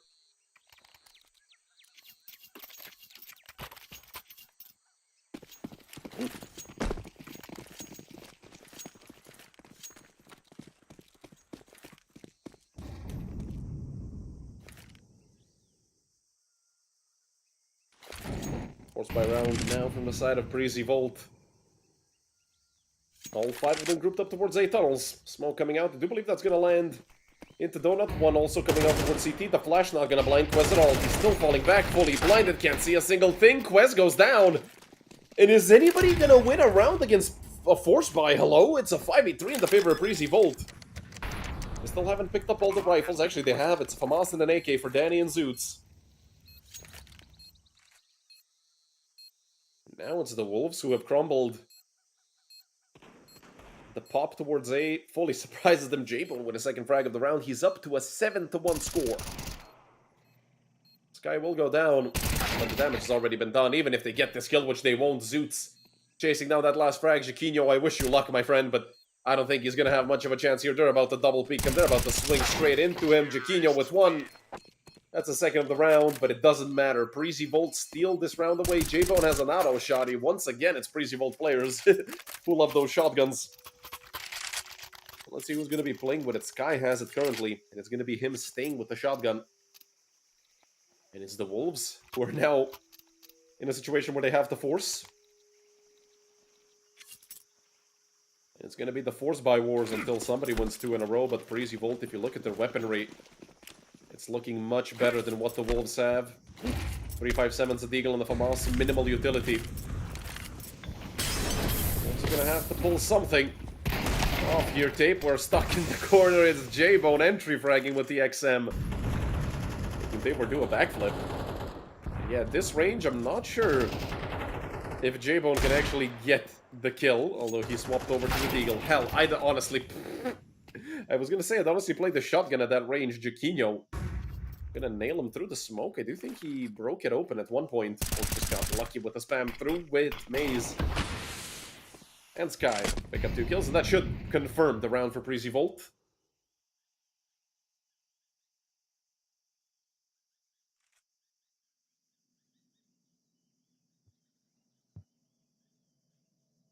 It's just Jaquinho and Bielani remaining.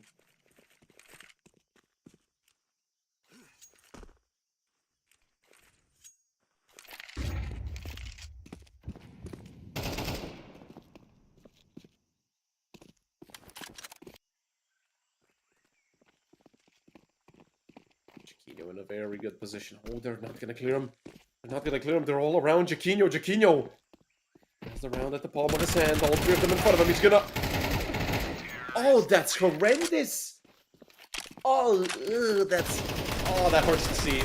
Oh, and the BM. I mean, honestly, he should get BM because that was horrendous. Wow. What a miss. I have to take a sip of water for this. I'm sorry, guys. Man, call a timeout so Jaquinho doesn't jump out of his window. Oh, my goodness.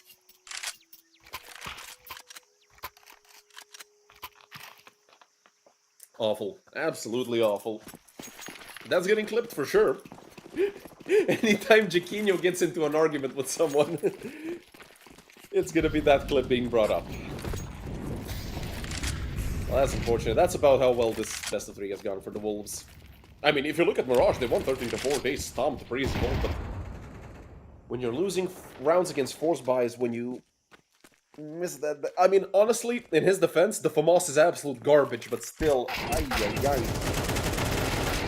These pistols are going to be doing some damage. It's 5 for 2, a very quick round there to end. I want to lurk it. Jaquinho relegated himself to being an anchor for the rest of this best of 3.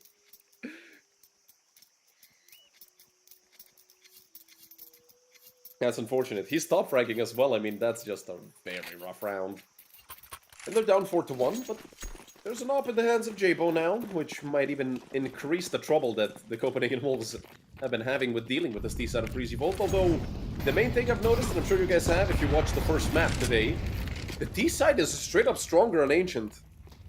That one time of... That's actually a few years ago now that I think about it. When, oh, is it a few years ago? I don't know, but Valve pushed back that CT spawn, and never mind. Here I'm talking about T-side round percentages and how this map, I think, is a 52-48 split for the T-side. And Skyen. What the frag from Zoots. Man, Jaquinho can't catch a break. And it's Lumsen falling back.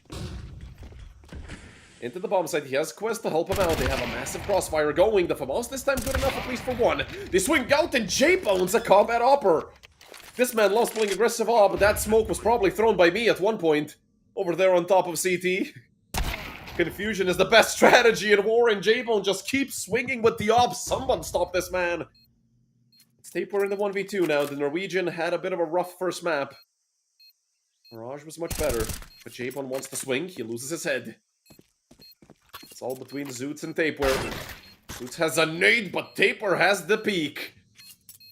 And with 2 easy headshots, a triple kill in total, Sindre Ellefsen takes round number 2 for the Copenhagen Wolves.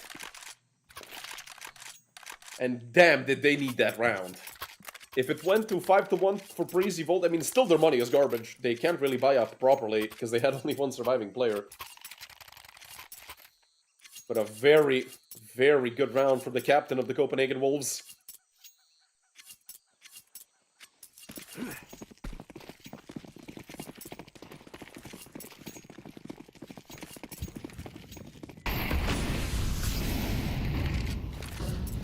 Both teams facing economic trouble. Whoever loses this round is going to lose probably the one afterwards as well. Look at Piolani, how aggressive is he? Chiquinho finds this kill, and now Piolani can just push in. They're never going to clear him in this position, especially with Chiquinho getting one-tapped again. I mean, he didn't get one-tapped, he got headshot. Sky followed up with a few bullets, but it doesn't matter. Luckily, Piolani did catch Sky off guard. And that's the bomb dropped. The Wolves have the advantage. It's a massive one at that. Danny with the picked up op as well, finding the kill. Danny goes down, and this should be the third for the Wolves.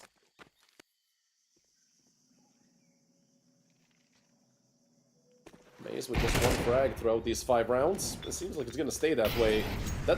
I just watched that molly bounce off of the floor. I swear to God. I don't know, I hate the clipping on Ancient, it's so bad. The floors, the walls, everything is so clunky, and I mean, you guys can hear me cry all day long. J-Bone's on 11 kills. Playing a phenomenal map. But the Maze is there to even it out with 1 and 6.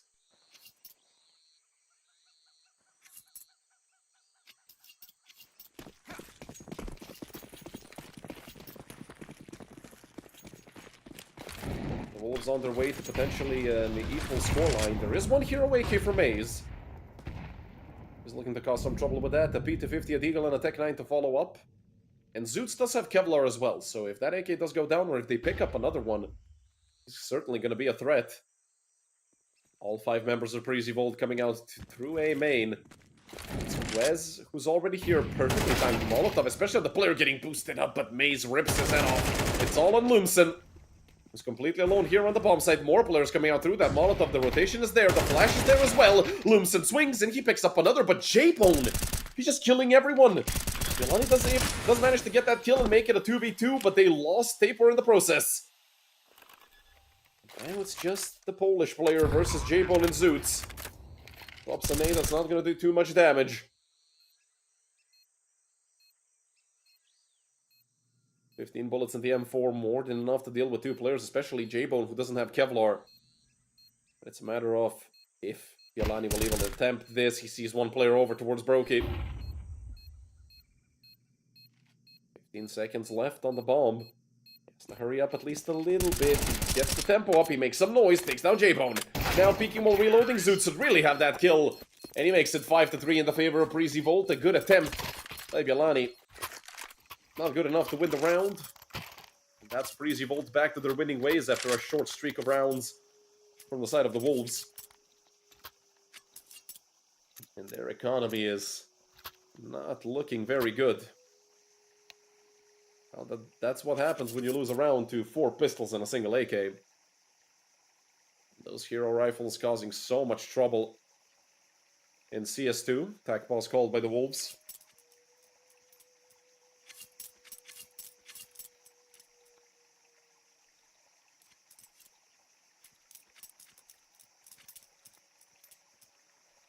Second pause for the Wolves on this map. 2 M4s bought up so far. Tapeware could drop an M4 to somebody and go glass cannon Deagle, as sad as that is. But he's going to pick up an MP9 and some utility. The Wolves definitely favoring utility over weaponry here in round number 9.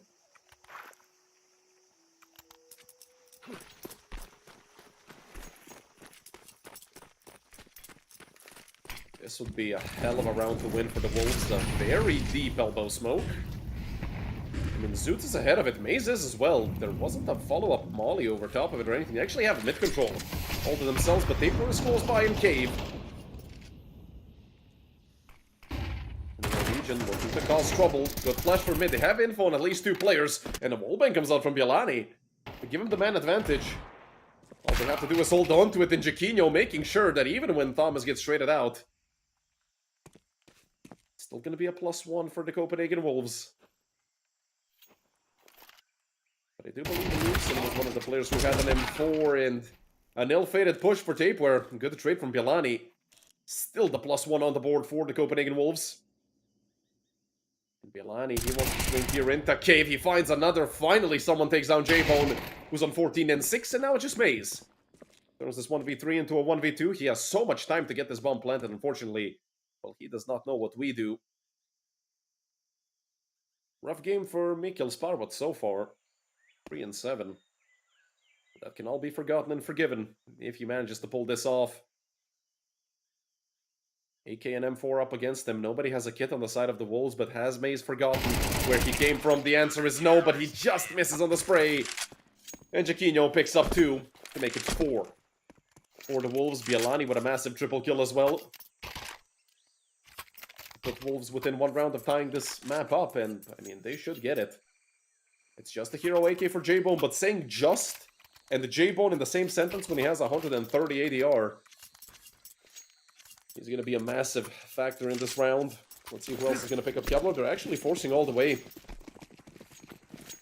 The Wolves had only 2 surviving players. The Wolves still don't have money. They even invested a knob for Jaquinho.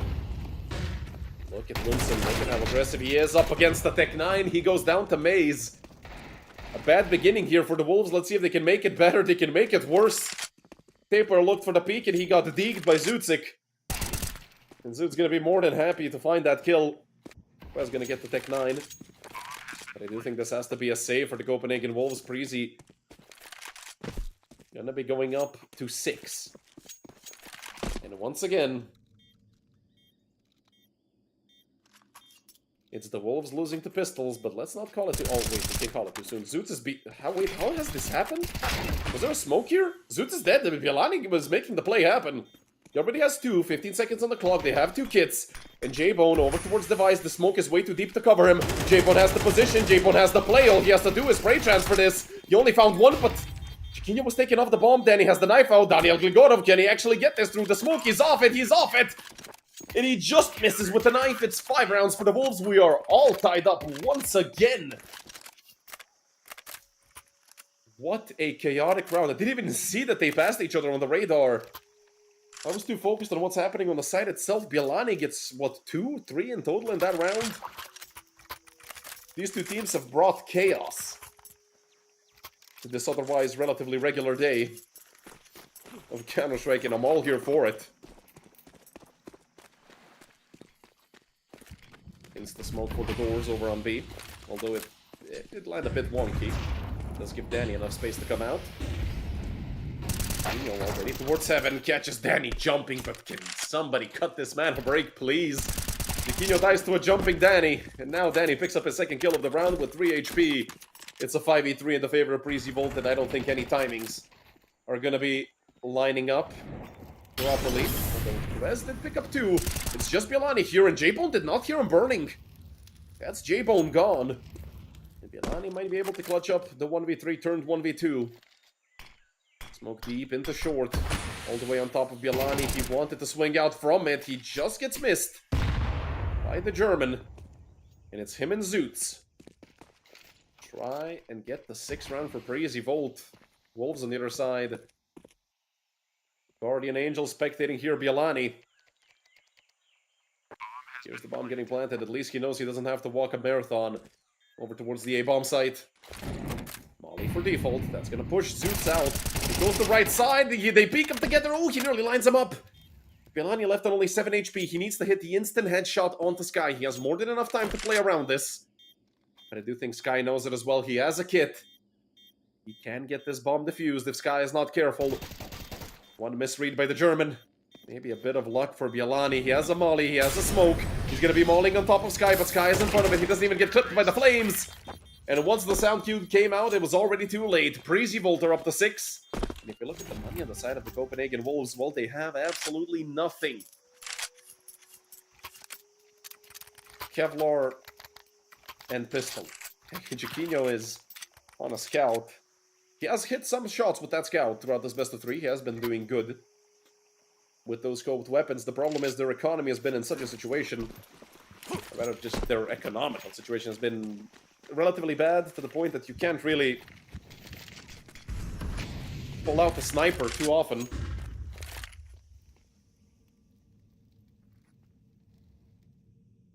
But I've seen the Wolves pull off buys like this before. Wes and Loomson over towards Donut. Might be dead. They might get 2 kills here on the 5-7s. Close but no cigar. They only take down Maze. And the 3v4 Well, it has to be one with an SMG, a pistol, and a scout. My goodness, is that sad to say out loud, but when Zoots get swung on like that, Bielani! With 2, leaving just J-Bone and Danny. A man disadvantage now for Preasy. They lost 2 players, no trade to be had, but there's Danny with the peak. Makes it a 2v2.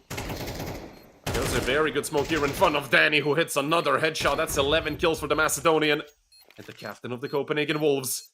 Walking around the smoke, he has to clear out main. He knows somebody is here, but Taper can't quite get the angle. J-Bone cleans him up, and that's 7-5 for Preasy at the half.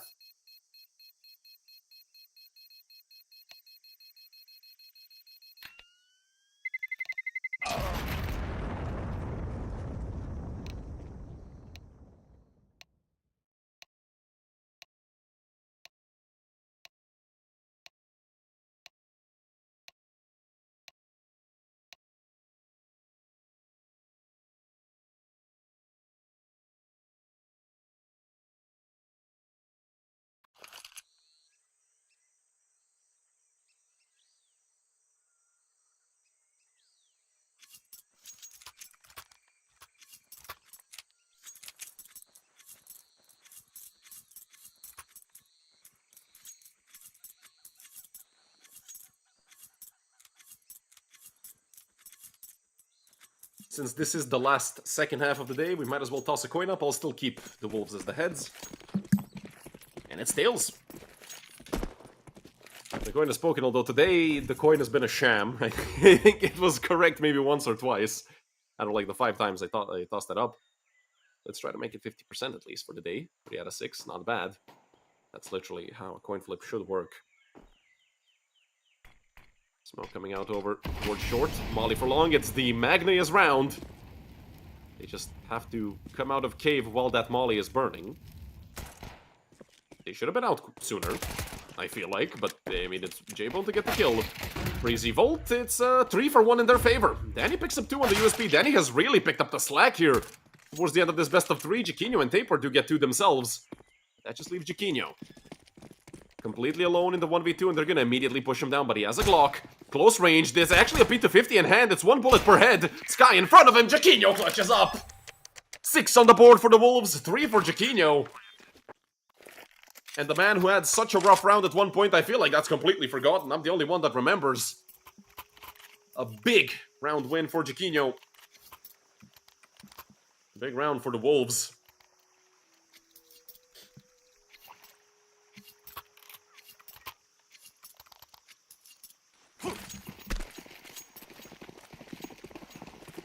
Three Mac-10s, a Galil, and an AK. Danny just has the Ninja Defuse setup. Sparkle students, if y'all remember. Nade stack over towards long. And look at the Wolves, they just want to eat. They want to feast here. The Wolf back out on the bomb site. Taper lining them all up. 3 kills for the Norwegian. And that only leaves J-Bone, who's on Mirage. Very far away in T-spawn. J-Bone has a deagle, so if somebody walks into him, they're probably going to get killed. Unless he gets sold by the deagle, which has happened many times in history. Because this pistol likes everyone except the person using it, unless your name is Nico. And even then, Nico got screwed over by this weapon, so don't forget it. J-Bone gets ran over by Jaquinho's Mac-10. Well, that was phenomenal for the Wolves. I think 4 out of the 5 kills they got were with the Mac-10s. And Taper, well, the captain doing captain things, leading by example. 100% headshot rate for Tapeware. Oh, a tech pause. Oh, Mace is out the server. We had one tech pause earlier today, and I feel like it was like, what, 10 or 15 minutes long?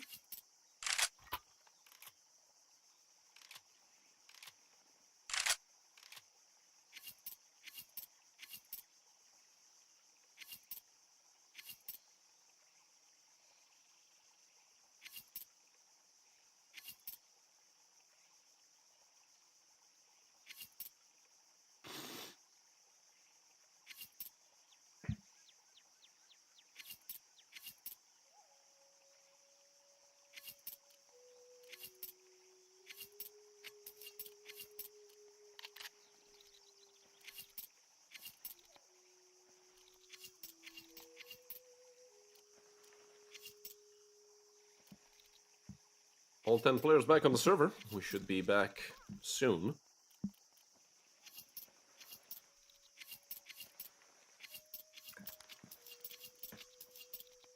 And once again, the two Danish teams neck and neck. 7-7 on the scoreboard.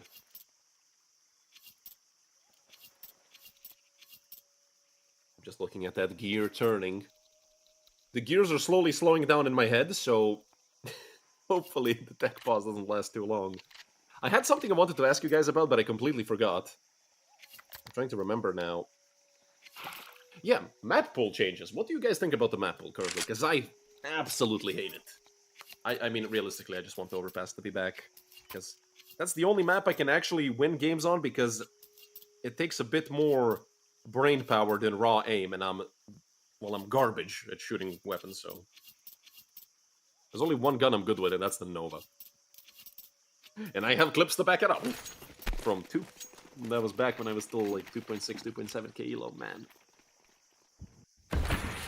Sob stories aside, we're gonna be back here in the second half. Finally, this match continues. Lumsen with the Galil. Chiquinho has an AK-3. Mac-10 still in play. Danny finds one of them. An SMG of his own. Bielani wanted to make that play through the smoke. This guy gets ran over by Taper. Taper continues to terrorize them with this SMG. Abo now looks for the trade. Does get it, but he should be killed himself by another Mac-10. There's Quez. That leaves Zoots and Danny. 2v3 now, 2v2. The bomb just about gets planted by Lumsen. It's a question on whether or not the Zoots and Danny want to go together, and the answer is no, they're gonna split up. Molly on top of Danny, but it did land inside the smoke. I mean, that's 5 seconds of slowdown time that the Wolves would really need, and they're not ready for... But he was looking at Red Room? Yeah, that's a mistake on Quez's end. Now Lumsen's in a lot of trouble. 6 HP left for the last remaining Wolf, and he's gone. A triple kill for Zoots, and round number 8 for Preasy Volt. I'm just shocked Quez didn't check back. Quez has experience. Quite a few years of it. And it might have completely gone over his head that somebody could go back to the Red Room. And he was being a good teammate. He was setting a flash up for Lumsen. And that's the moral of the story, ladies and gentlemen. Never be a good teammate. Play for yourself. Be greedy. Play for stats.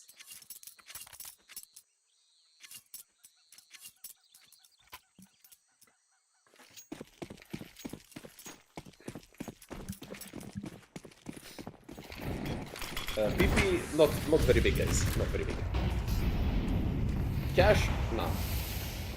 Low key, cash for casual play, yes. For competitive, I don't think it will work. And in the meantime, Chiquinho just destroys the entire B defense of Preasy Volt. I mean, that's an open B bomb site, sure. The Wolves will take it.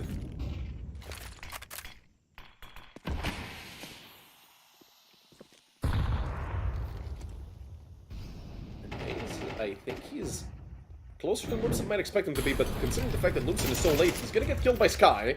From behind, Zoots barely alive, but Zoots on the bomb site, he takes down Quez. He nearly turned back around on Chiquinho. It's a 3 versus 2 in the favor of the Wolves. You have the post plant. A 7% chance given by the AI prediction. But if they hit some shots, it's gonna be even bigger. Bielani dinked down to 2 HP. Chiquinho has a triple. He might even need to chase the ace. He's covering his teammate. His pre-fired force back. Taper now swings out, activates. And it's another 180-degree crossfire. It's going to be very hard for Maze to deal with this 5 and 15. Maze would be an absolute hero for his team. But Chiquinho picks up the 4K. Completely erasing any wrongdoings he had on this map before. It's 8-8, and we are all tied up for God knows which time today. Especially here on Ancient. These two teams have been at each other's necks all day long. Except for on map number 2.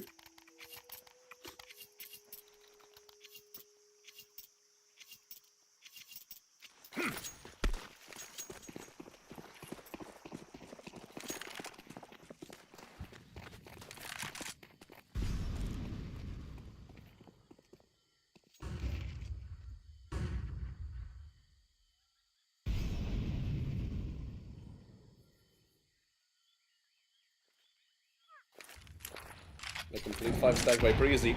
They have 4 HEs. That will ruin this round for the Wolves.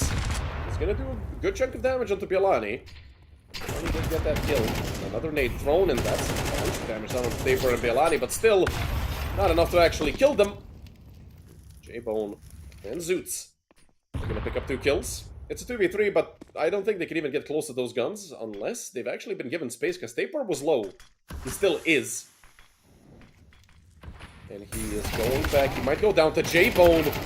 That leaves Danny in a 1v2, but he tried to peek AKs with a USP. And that went about as well as you can expect it to go. Double kill for Loomson. Standing in for Mateos. And 4 out of 5 rounds here in the second half. Going the way of the Copenhagen Wolves. 21 for J-Bone. 19 for Bialani on the other side. 2 of them leading their teams respectively. At one point this was a 7-5 half, if you remember. But the Wolves managing to turn it around. If they can get this full buy and fully reset Preasy Volt, Preasy are going to be in a lot of trouble. But let's see, Danny, he was tested a few times, and he passed the test, and J-Bone nutmegs somebody there on the bomb site. Danny stuck in a corner, he gets taken out by Loomson. Sky does get the trade, and the wallbang also connects for some damage, but he's forced to switch to a USP. He will be given enough space and time to reload. It's a 3v4 retake. 2 smoke Somali and the flash. I'm not sure if they have a kit anywhere to pick up. Sky continues going forward towards the smoke. Quez. He does get dinked, but he gets the kill. And the Wolves are going to be going up to 10. It's utter chaos between them. These rounds are coming in for the Wolves. That's going to be 5 out of 6 here in the second half.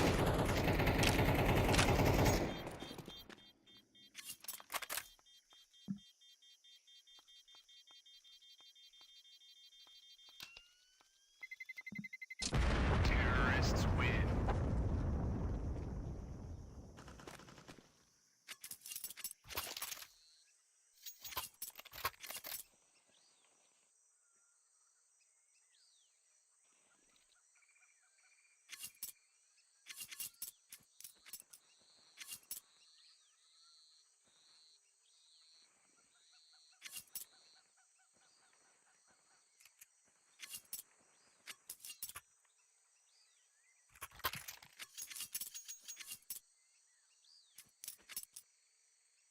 Second tag pause used by the side of Preasy Volt.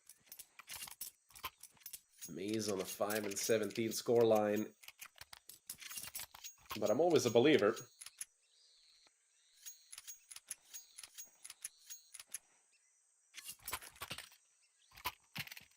When somebody's having a rough game, all they really need is 1 round. And because Maze has one of the 2 M4s, this might be the perfect round for it. The Wolves have struggled to winning rounds against these half-buys. I mean, both teams have. Let's be honest, both of them kind of... I wasn't going to say suck. They're not careful when playing against these pistols and SMGs.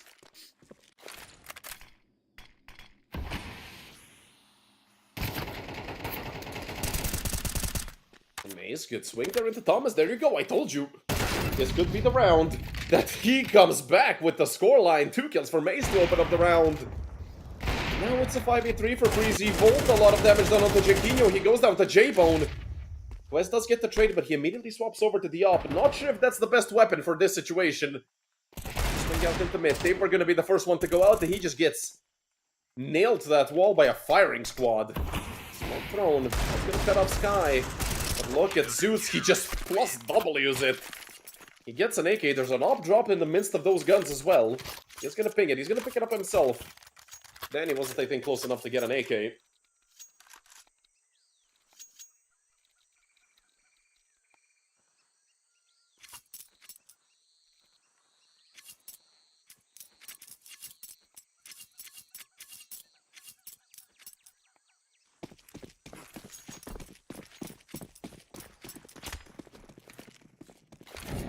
Listen, you guys 1v1 it? I'm gonna pull up my Twitch stream that I haven't turned on in 2 years, and I'm gonna stream it so you guys have it written down in history forever as to who got clapped.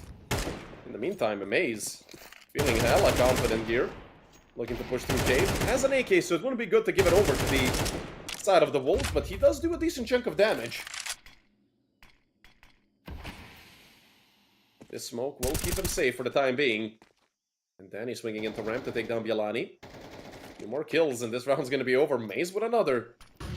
Doesn't matter if they're anti-eco frags. They're morale boosters no matter how you turn it. Squaz and Tape were just looking to do some damage. I don't really think you get much out of this round. Well, both of them got a kill each. I think they're fine with that. It's 10-10, and who would have guessed? These 2 teams are all tied up once again. It's 10-10 and 3 rounds away from either team being the victors, or potentially 4 rounds away from somebody winning, 4 rounds away from overtime.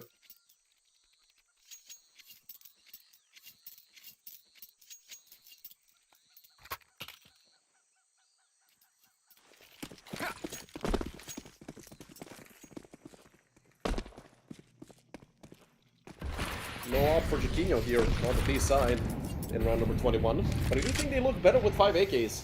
I think that they can just play some up-tempo Counter-Strike. Sky, in the meantime, got absolutely drilled in Cave down to 19 HP. You usually do nade positions like this. You nade towards Cave. Quez has a grenade, but he's on the other side of the map. Over towards A main.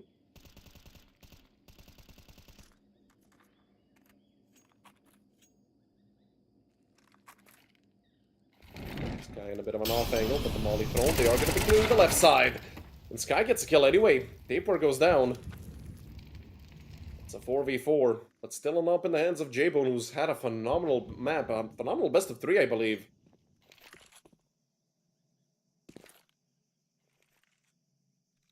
It's a 2-1-1 setup. For Preasy Volt, it's a make or break round for either team. Although I do think Preasy Volt have some extra money. Yeah, they can fall by again if they do end up losing this. The Wolves cannot. And 2 players looking to be aggressive on ramp. Jaquinho goes down. Bialani falls to J-Bone's off. Molly thrown in. Now they have info on where they are. It's a 4v2. And Preasy Volt. Just 2 more kills and they're gonna have a lead again. The lead that they lost at the half. 7-5 at one point for Preasy Volt. But Quez quicker than Zoots. He takes a lot of damage. Quest finds another through the smoke. From a 2-on-4 to a 2-on-2. It's Maze and Danny who are fully split up. Danny does have a kit and the flash. He's also been having a very good map. Maze upped his form in these last few rounds. And he can potentially catch timing on the Loomson. Speaking of timing, Danny misses it! He had such a good chance to take the Loomson. He gets 2 and it's 11 for the Wolves! Somebody wrote in chat how many 4v2 sprees you lost. Add another notch to that counter. The Wolves, the turning impossible into the possible. I have no idea how they're pulling these things off. And the chaos continues.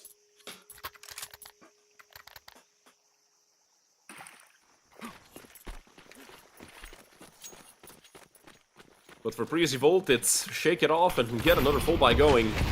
That's exactly what they're doing. I'm not sure if they still have attack pauses remaining.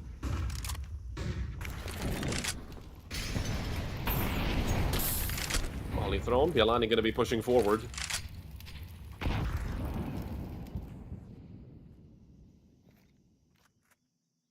Yeah, it's taking a lot of space. A is fully clear. The Wolves have a whole field for them. Over there that's completely open. I mean, hey, Wolves are K9s, and I know dogs love running, so the Wolves just running around on the A-bomb site. Yeah, it's a bit too late for Mace to be spamming that smoke, although Sky does read Bialani's position perfectly.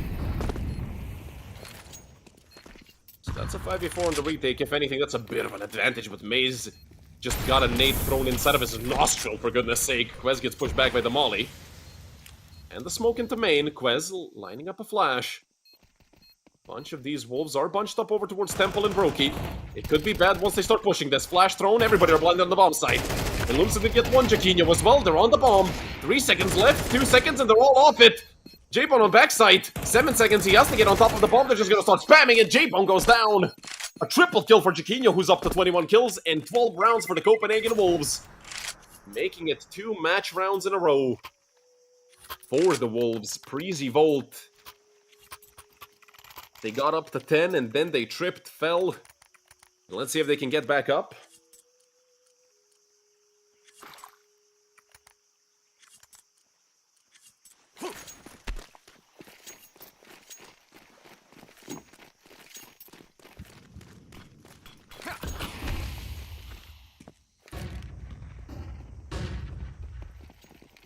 Looks once again towards A. It's a quick A push from the Wolves. J1 up close with the Deagle. Can't hit a single thing. Only 4 more kills. And the Wolves are going to be going up to a 1-0 scoreline. Vialani through the smoke nails Zutzik in the face. Danny, Maze, and Sky remain to try and keep Preasy Volt alive. Sky does pick up one through the smoke. Looks like somebody wants to be aggressive here, but it's Maze who gets immediately taken down. Vialani's up to 3. Taper with another. And it's Daniel Gligorov completely alone. Over towards Donut. I mean, hell, this should be more than 99% for the Wolves if they lose this. Well, it's impossible. Taper ends it off. And through all the chaos through these 3 maps, the Wolves are going to come out victorious with a 2-1 victory.